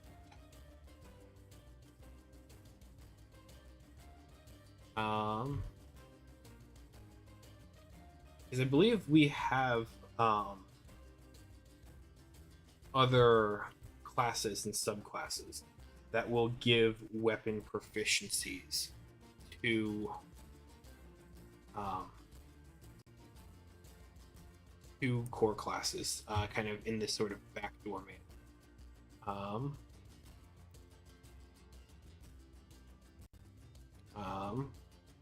One second.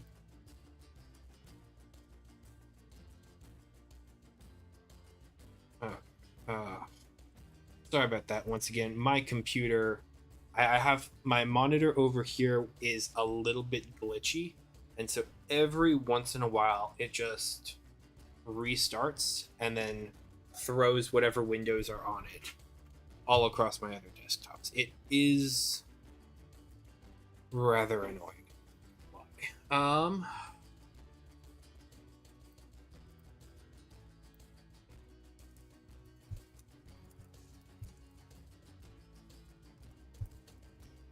You gain the following if features.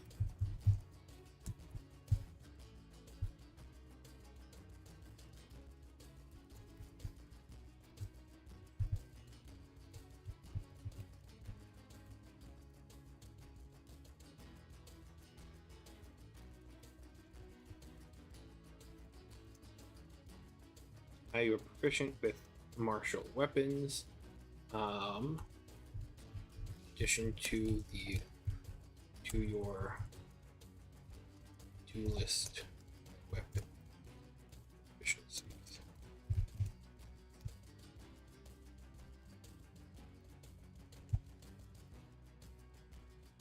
I mean, why do we need to say that? We are a duelist. We already have our weapon proficiencies. So you are proficient with all martial weapons. So previously, the duelist just gets martial weapons that have, I believe it is the finesse and versatile properties. So now we have access to all martial weapons here with this feature. Armor proficiency. You're proficient with medium armor and shields. You're also proficient with heavy armor if your strength ability score is at least 15. There we go. That's the way to kind of make redundant text work better. Do we put it on a bullet point? And then move that bullet point over there. That's fine. That's just fine. Yeah, we can work with that. All right.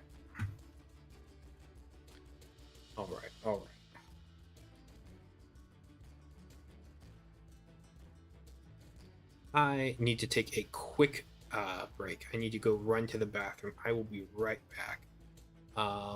Give me one quick second. Boom.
Okay, I am back.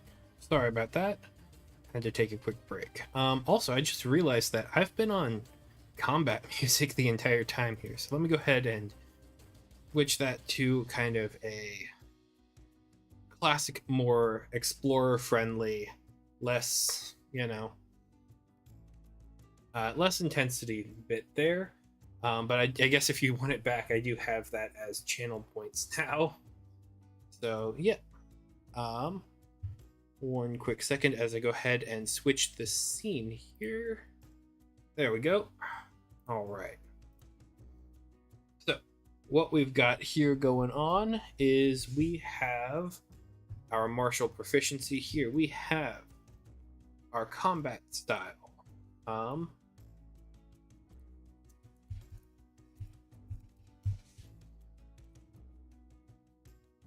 We have our cunning strike.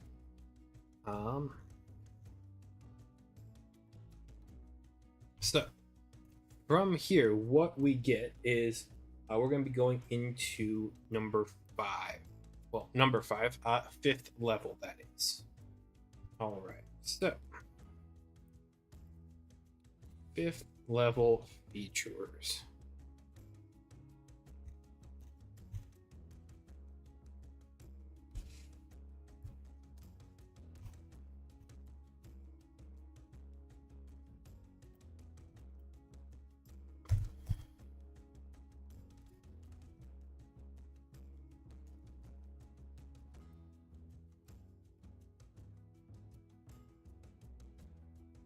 Make sure my there we go. Okay, so 5th level features here.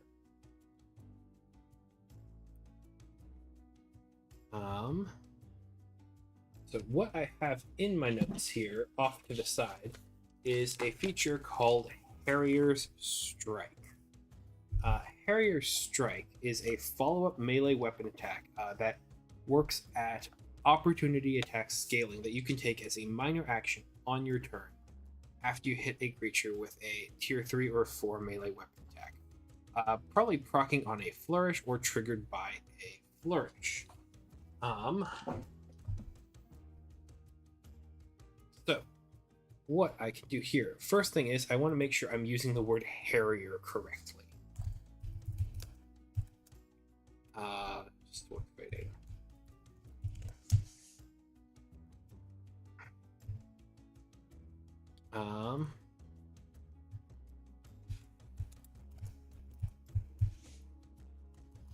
Okay.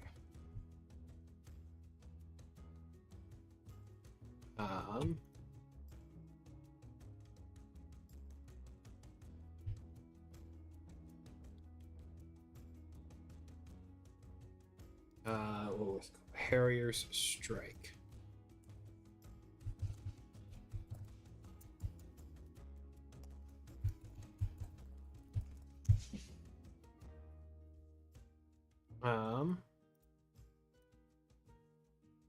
Hang on, that sounded good.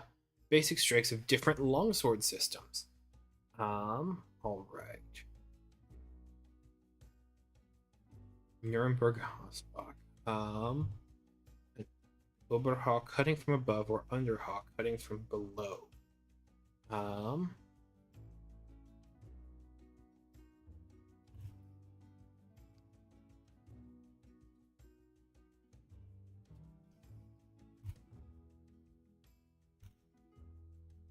Okay, so this is HEMA, so Historical European Martial Arts. I believe it is.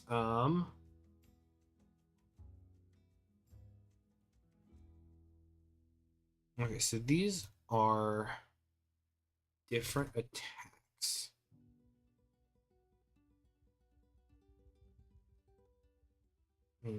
Okay.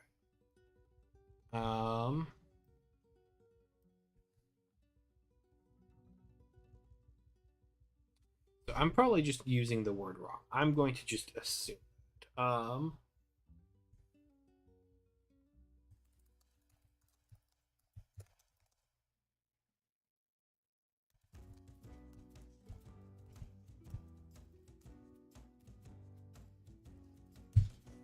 But once again, I am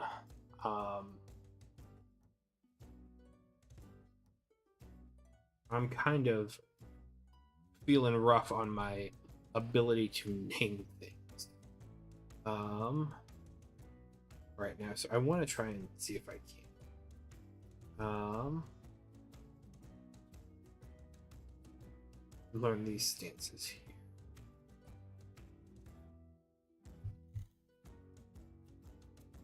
It's literally just not included. Why did... Yes, read more. Doesn't matter. It doesn't show up there. Thank you, Google, for being absolute garbage. Hey there, Gift of Gabby. Doing great. Everything is going quite well. I'm just looking up different sword fighting techniques and styles here to try and justify my thought process of naming a feature. But yeah, no, all is doing great. Doing a lot of just subclass design right now.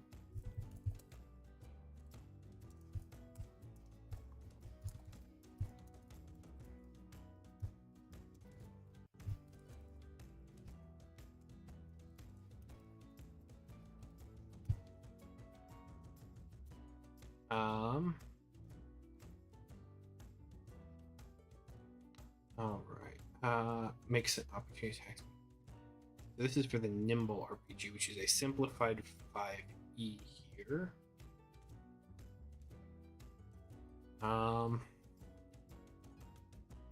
Ooh, hell yeah. Unorthodox moves in sword fighting. This is the kind of stuff that we might be going for here. Let's see here. Spin move.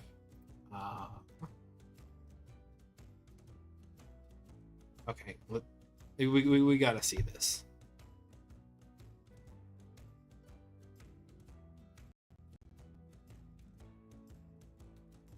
Okay.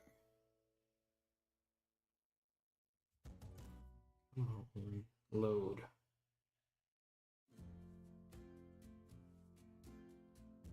Okay, so they're carrying the blade over by just kind of propping it under there, and so they're moving it over their head as a strike.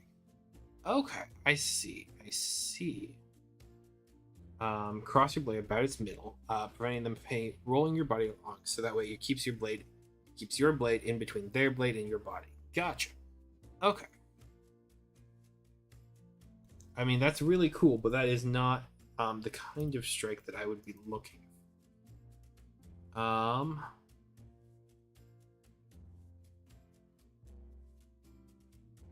Okay. You know what? For as fun as going through that is, let's just work on getting the mechanics out, so that way we can work on naming later, unfortunately. I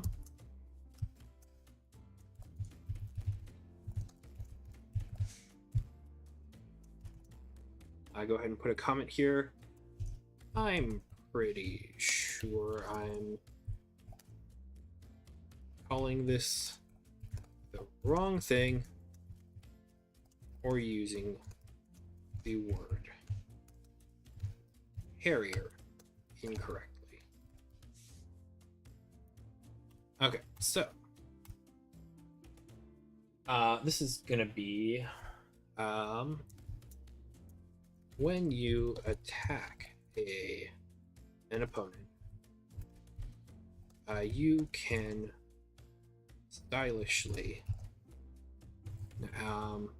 no, you can have a flourish that is going to allow you to get a quick second attack in. Okay, you can make a quick and stylish follow up attack against your opponent on the same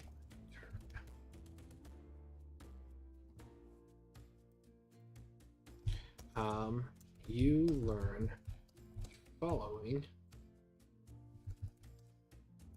weapon flourish and can use it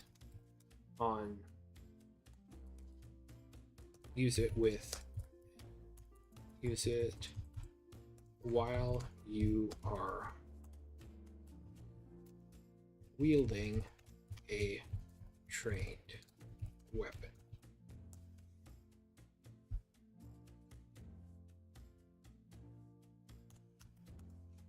Okay, so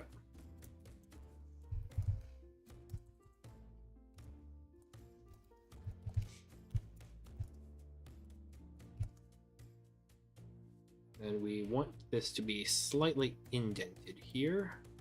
So we go ahead and punch that there. So now our formatting here for weapon flourishes is going to be up at the top of this page here. Not quite at the top. Okay, so weapon flourishes. The target of your attack. It's just a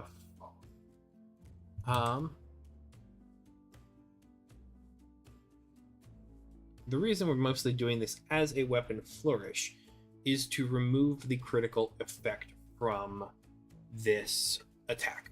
So typically an attack that would score a tier 3 or 4 result is going to have a flourish, and then you can do something. Maybe that is you snatch the weapon out of their hand, maybe you force them to drop it, maybe you hinder them in such a way that they can't defend using one of their defenses, or you lock someone down or by striking at their hamstrings or something along those lines. That's what a kind of standard weapon flourish is. It's just an additional effect thrown onto a successful. One of the weapon flourishes that is constant across all weapons is one called Wound, and Wound takes place and is similar to a very much classic critical hit. In critical hits, in Underkeeper, the RPG that I'm building here right now, critical hits don't necessarily exist, in that you don't roll a d20 and then on a 20 something extra happens. You roll your core dice, and on a high result, a tier 3 or 4 result, you get an additional effect to your attack. So these weapon flourishes are stand-ins for that sort of critical hit gameplay. And so what we're doing by making this a flourish is we're putting a second weapon attack inside of here as an option for a crit. The question is, are we going to throw a flourish onto here? Because this will be a once per turn sort of thing. Actually, maybe we do. Because once again, if we're not moving on our turn, moving is a minor action. So we would just stay in one place, attack an opponent.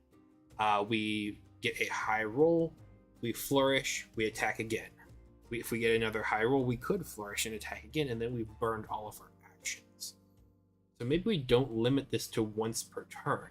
Since we're decrementing our critical hit style attack by one weapon die, then we're immediately increasing our damage dealt by 1 to 2 Ws with this follow-up attack.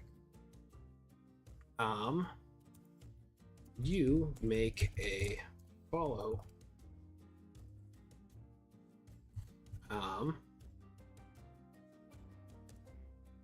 until the end of your current turn.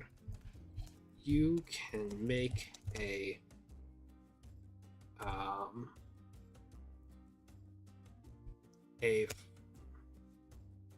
additional melee weapon attack. Hang on, we don't want to say an additional melee weapon. you can make additional attack against the same target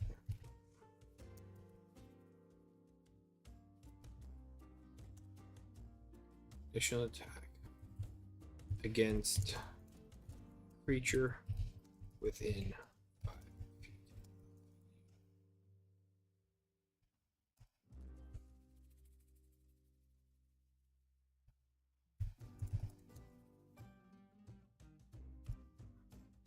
As a minor action.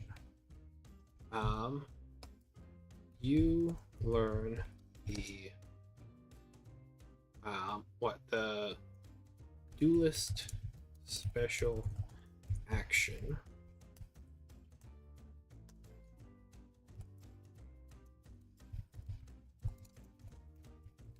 Harrier Strike. When you use this weapon flourish, you hang on. I'm just repeating myself here. I am straight up just circling the drain, repeating myself here. Till the end of your current turn, you can perform the Duelist special action. Harrier's Strike. Allowing you to make a melee attack against a creature within 5 feet of you as a minor action. There we go. Until the end of your current turn. No, hang on. Once. We should put the word.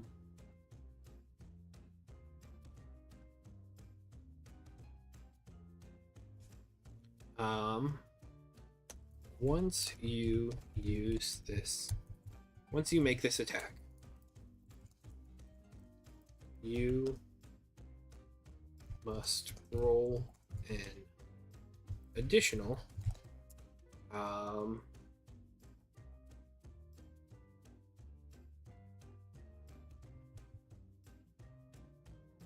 on. Once you make this attack,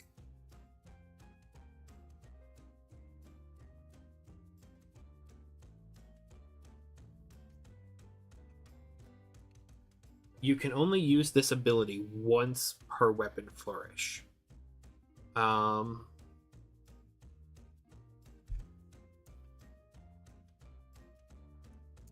You may only use this attack once per weapon flourish.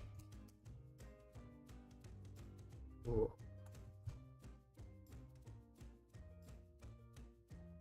Do we need to say this? That's my question. Do we need to say this? Because what? It's the risk of, because you have a major action and then 2 minor actions on your turn. We're saying you're using your major action to make a melee weapon attack against an opponent. We're saying that you score a tier 3 or 4 result against the opponent here, and then immediately go to make a minor action attack against them. Theoretically, that might just be the end of it here. But if you score, I believe it's a tier 3 or tier 4, maybe it's just a tier 4 result on your follow-up attack. Are we going to allow you to make a second one? Or are we able to make a second one without having the tier 3 or 4 result on that second attack? So like we could do this whole complicated chain of attacks. And that is rather cool. That's the thing. It's rather cool.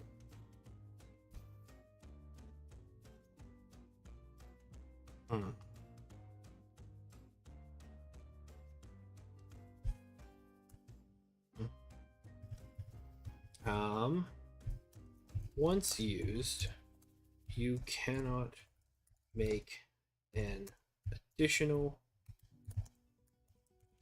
Harrier's Strike on your turn unless you perform a weapon flourish on the triggered attack on the Harrier Strike.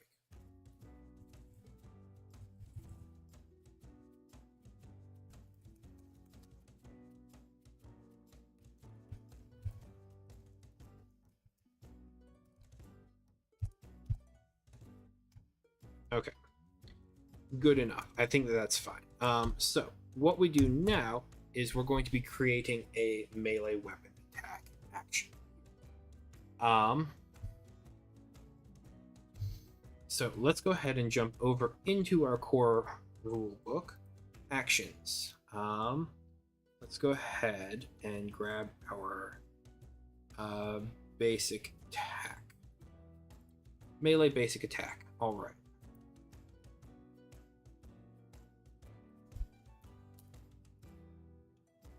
And then we jump this back into our drafting here. Boom. There we go. It is here.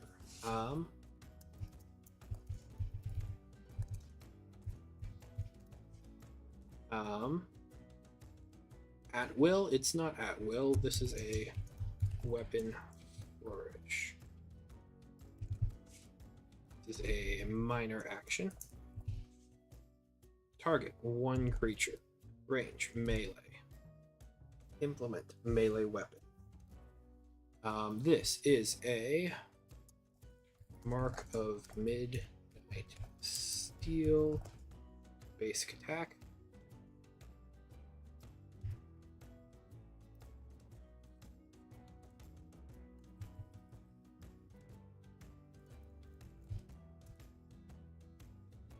All right, so attack attribute might or agility.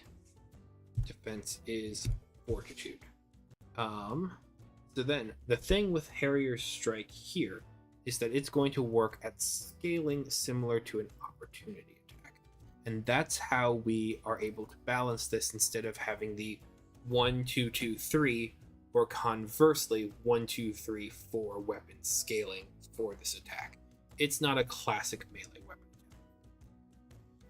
attack. So the way opportunity attacks are here is it's 1, 1, 1 F, 2 F.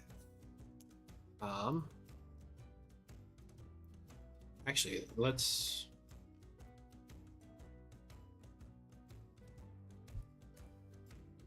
All right.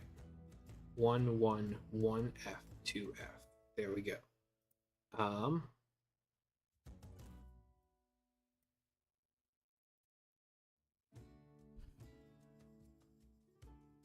So basically what we were saying is it's not a 50% chance, but it's a 50% on the table chance here that we could turn one hit into it becomes less. So into like 3. And so this is, I mean, it's strong.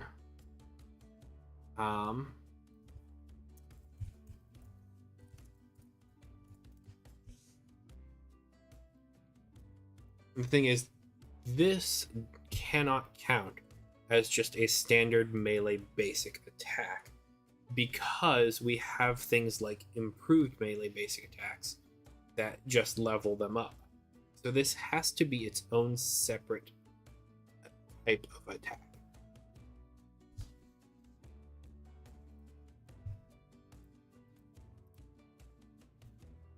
All right.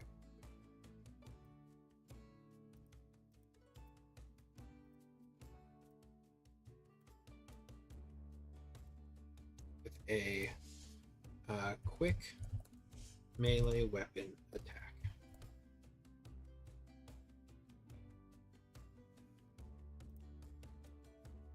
So that is our big 5th level feature. And so, like, this is the only thing that really well, hang on.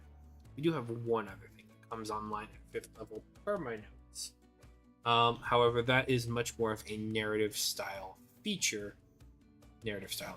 It's proficiency with 2 skills. But like that's going to be taking place outside of a combat scenario, whereas Harrier's Strike, once again, should that be its final name, is going to live in a combat encounter.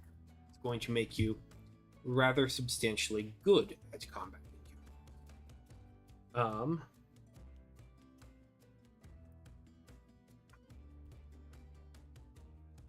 So let's go ahead and get once again another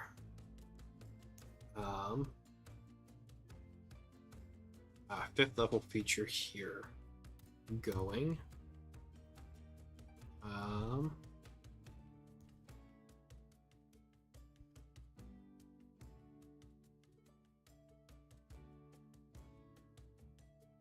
Did I?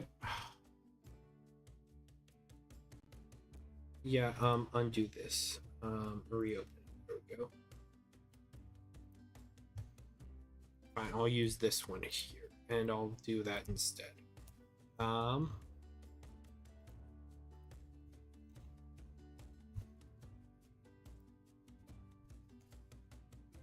Then we just change 2nd here to 5th.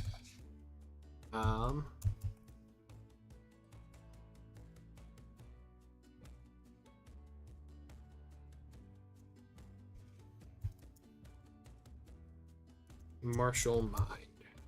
Once again, not a great name, and that's probably because I'm just not in a naming headspace right now. I like to be on top of names, man, just not. Kind of have been all week. You gain proficiency with 2 skills of your choice from 2 skills of your choice that are based on your ability score focus.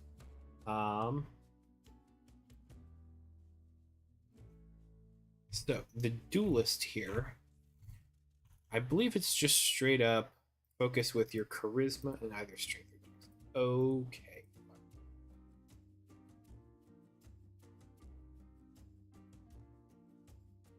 2 skills of your choice. From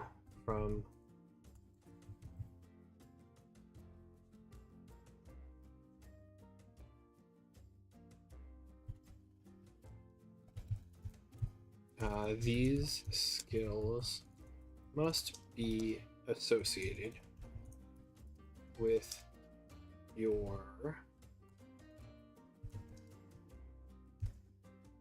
charisma or your strength or dexterity ability scores, depending on your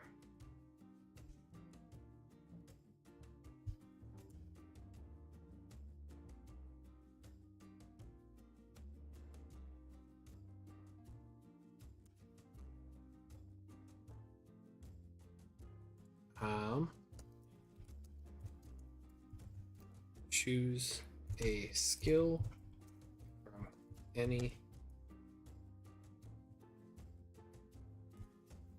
You can choose a skill that is just associated with your ASI focus. That's all it is. That's all I want here. But I don't know why I'm.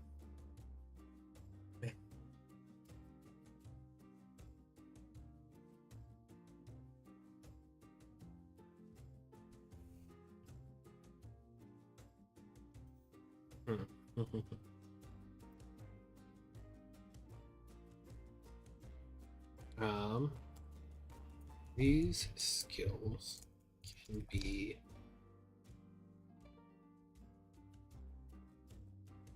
anything. Really anything. Um,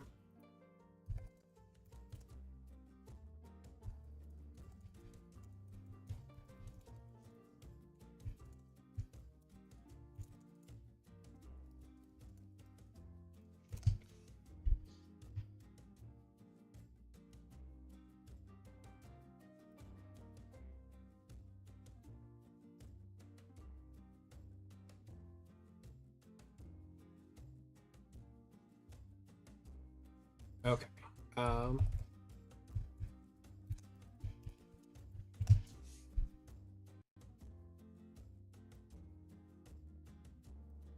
Sorry, I'm right now just taking a quick look at the knowledge domain cleric here, just for sheer wording reference.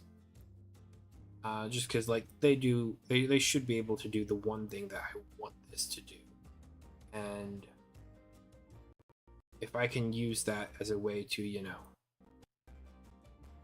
solve my issue of not knowing the right way to do the wording, that would be great.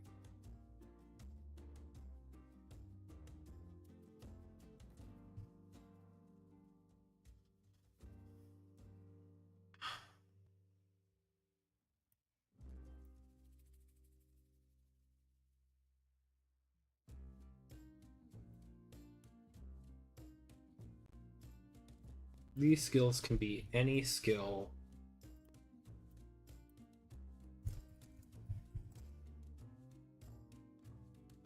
based on an ability score that you have focus with.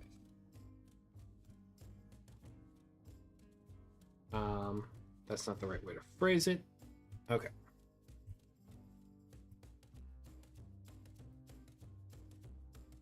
You gain focus with your charisma ability score and your choice of strength or dexterity.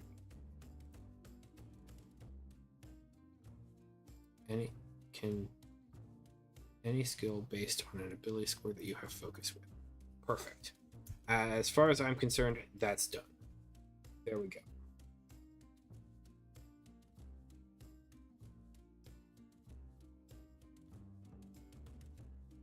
Okay. So, what we need to do now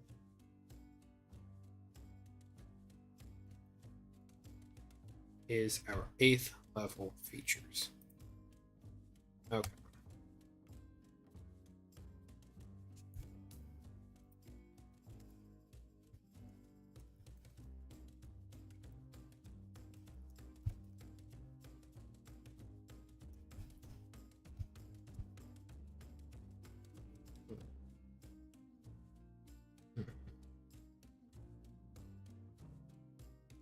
So, the 2 8th level features I had drafted up for this subclass. When you expend 1 armor point, so that's going to be either counterattacking, that's going to be defending, that's going to be. I don't think that's going to be our. That's not our heightened opportunity. Whenever you expend 1 armor point, you gain 1 hit die back. So that's just going to keep you in the fight.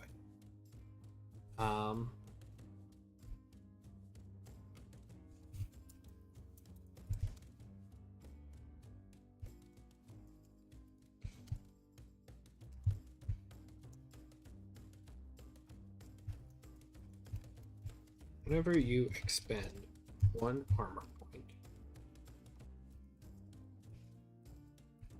you recover 1 of your expended hit dice. And then finally, we have a feature here for upgraded cunning strikes.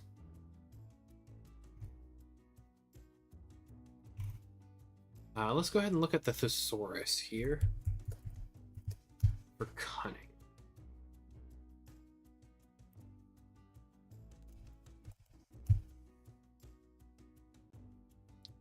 Machiavellian, acute, deep, keen, knowing, sharp, slick, smart, smarts, smooth.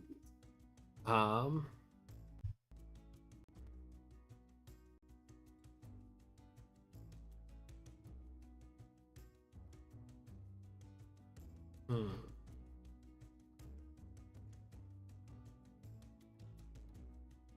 Insidious strikes.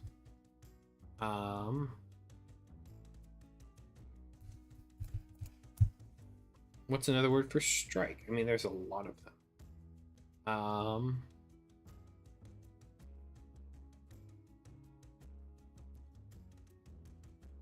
Yeah, that's not useful.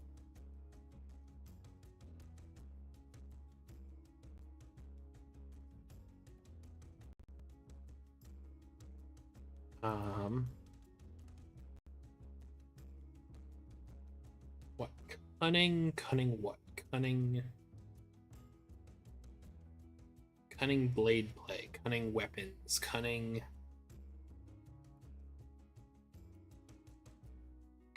what?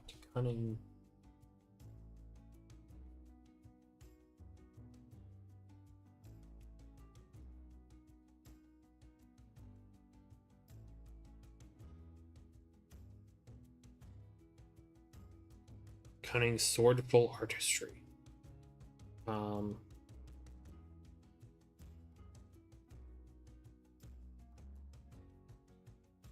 Cunning attacks, cunning strikes, cunning maneuvers. Ooh, hang on, cunning maneuvers. Cunning techniques, cunning.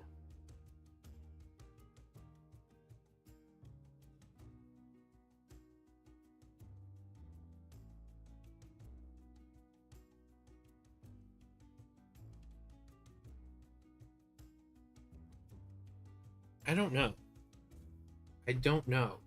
Once again,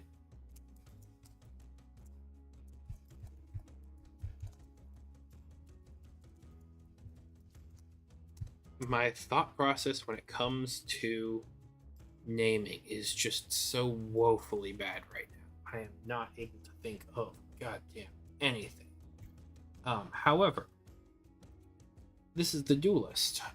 We already have 2 cunning strike options from our core class, and then we have 1 from our subclass.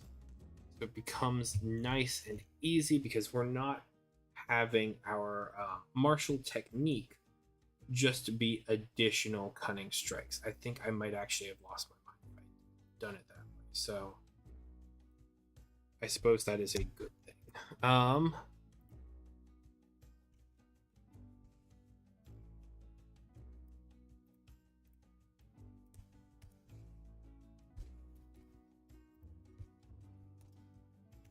Gain PR.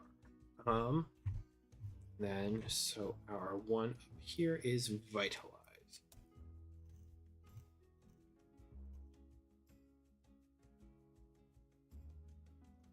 Riposte, evade, vitalize, rev. Your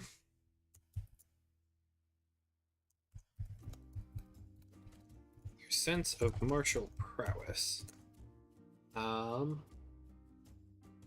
allows you to perform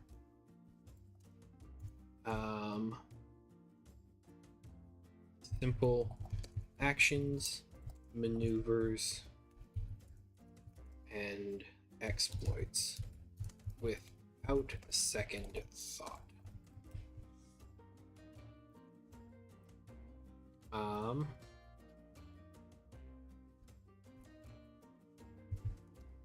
With great efficiency without second thought. Your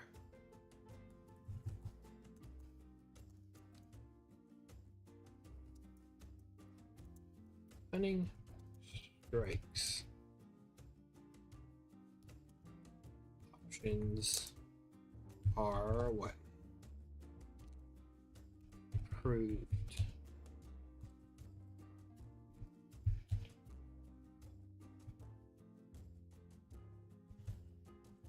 You gain the following cunning strike options in place of your cunning strikes, in place of your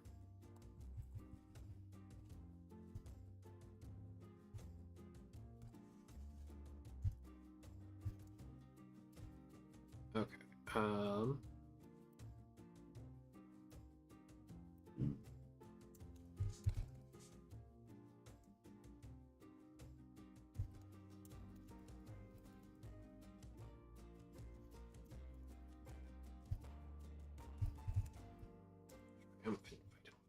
okay. So right now I just threw adjectives in front of them. So, riposte. Until the start of your next turn, whenever a creature attacks you with a melee weapon attack, you deal damage to them equal to your agility modifier. Agility modifier is roughly 5, so this is a thorns-based sort of thing meant to dissuade enemies from attacking you. You are expending 2d6 of your damage dice from your momentum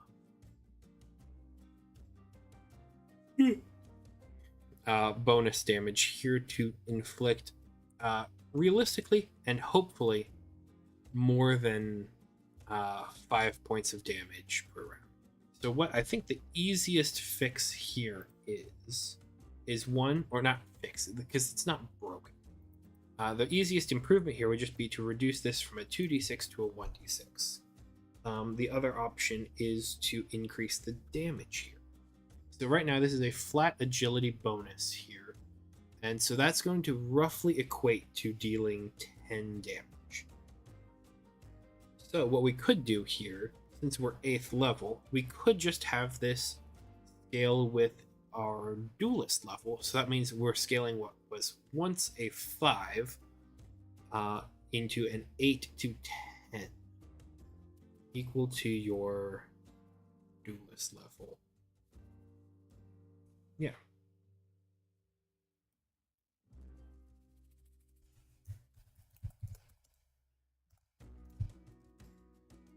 Whenever a creature attacks you with a ranged, you reduce the amount taken by a amount equal to your Duelist level.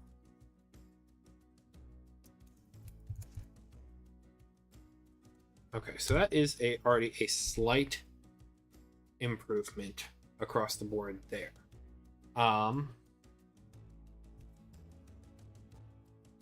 And then we just drop that by 1. There we go. Riposte. Improved. Cunning Evade. Till the start of your next turn, you can take the Disengage, Dodge, or Hide action as a minor action.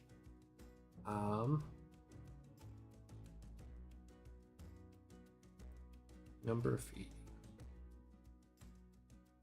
Up to what? Up to a number feet equal to your hindered move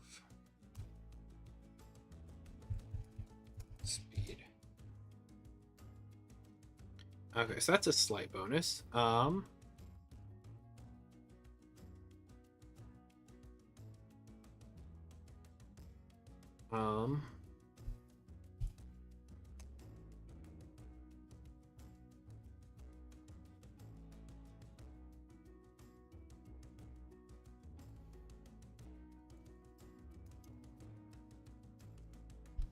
So one thing that I'm thinking of here as a way to do this is to say, hey, you can take these as a minor action, and then maybe you get an additional minor action. So you just get a free Disengage, Dodge, or Hide.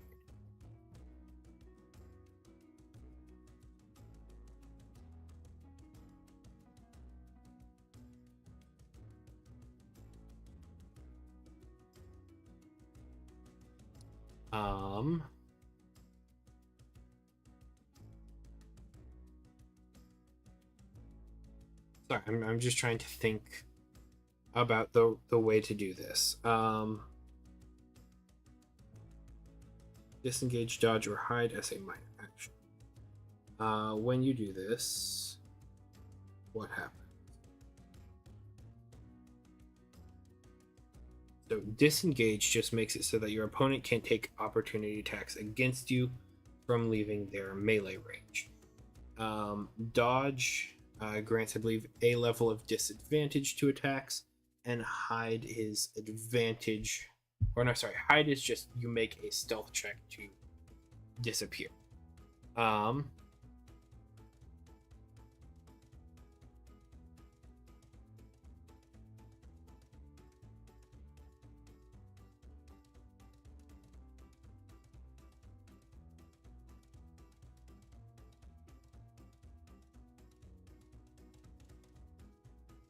Okay, so what we could say is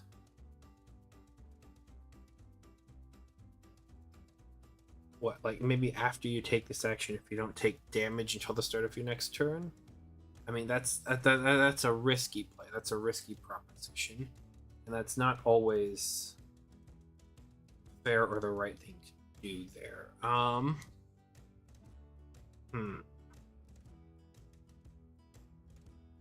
Mm-hmm.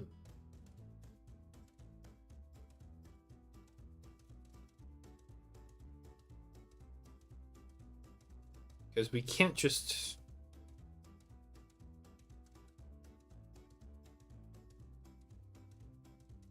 Additionally, when you take. Maybe we instead of additionally when you take the disengage, dodge, or hide action.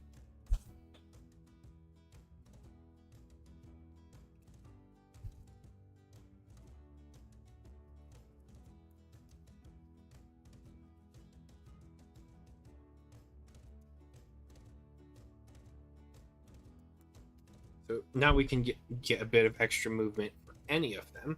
That's already a nice bonus. And it's a little bit more. So I mean it's not great. It's still so second wind action. I mean it's better. It's better. That's what it has to be. It has to be better. Expend a recovery.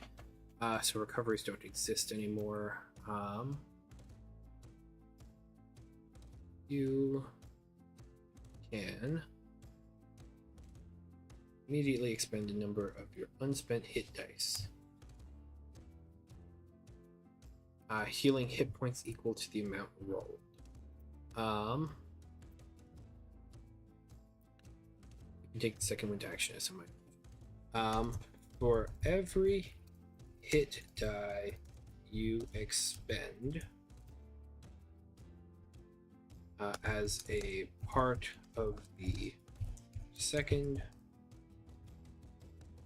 wind action, you heal an additional number of hit points equal to your Constitution modifier minimum of. There we go. Better heal. Much better heal. Stronger heal. Alright,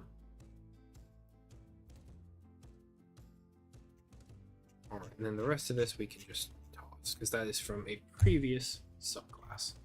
Okay. So I think that is the Mark of Midnight Steel, basically scripted. Not scripted. It's not scripted as in like automated scripted. Scripted as in written up.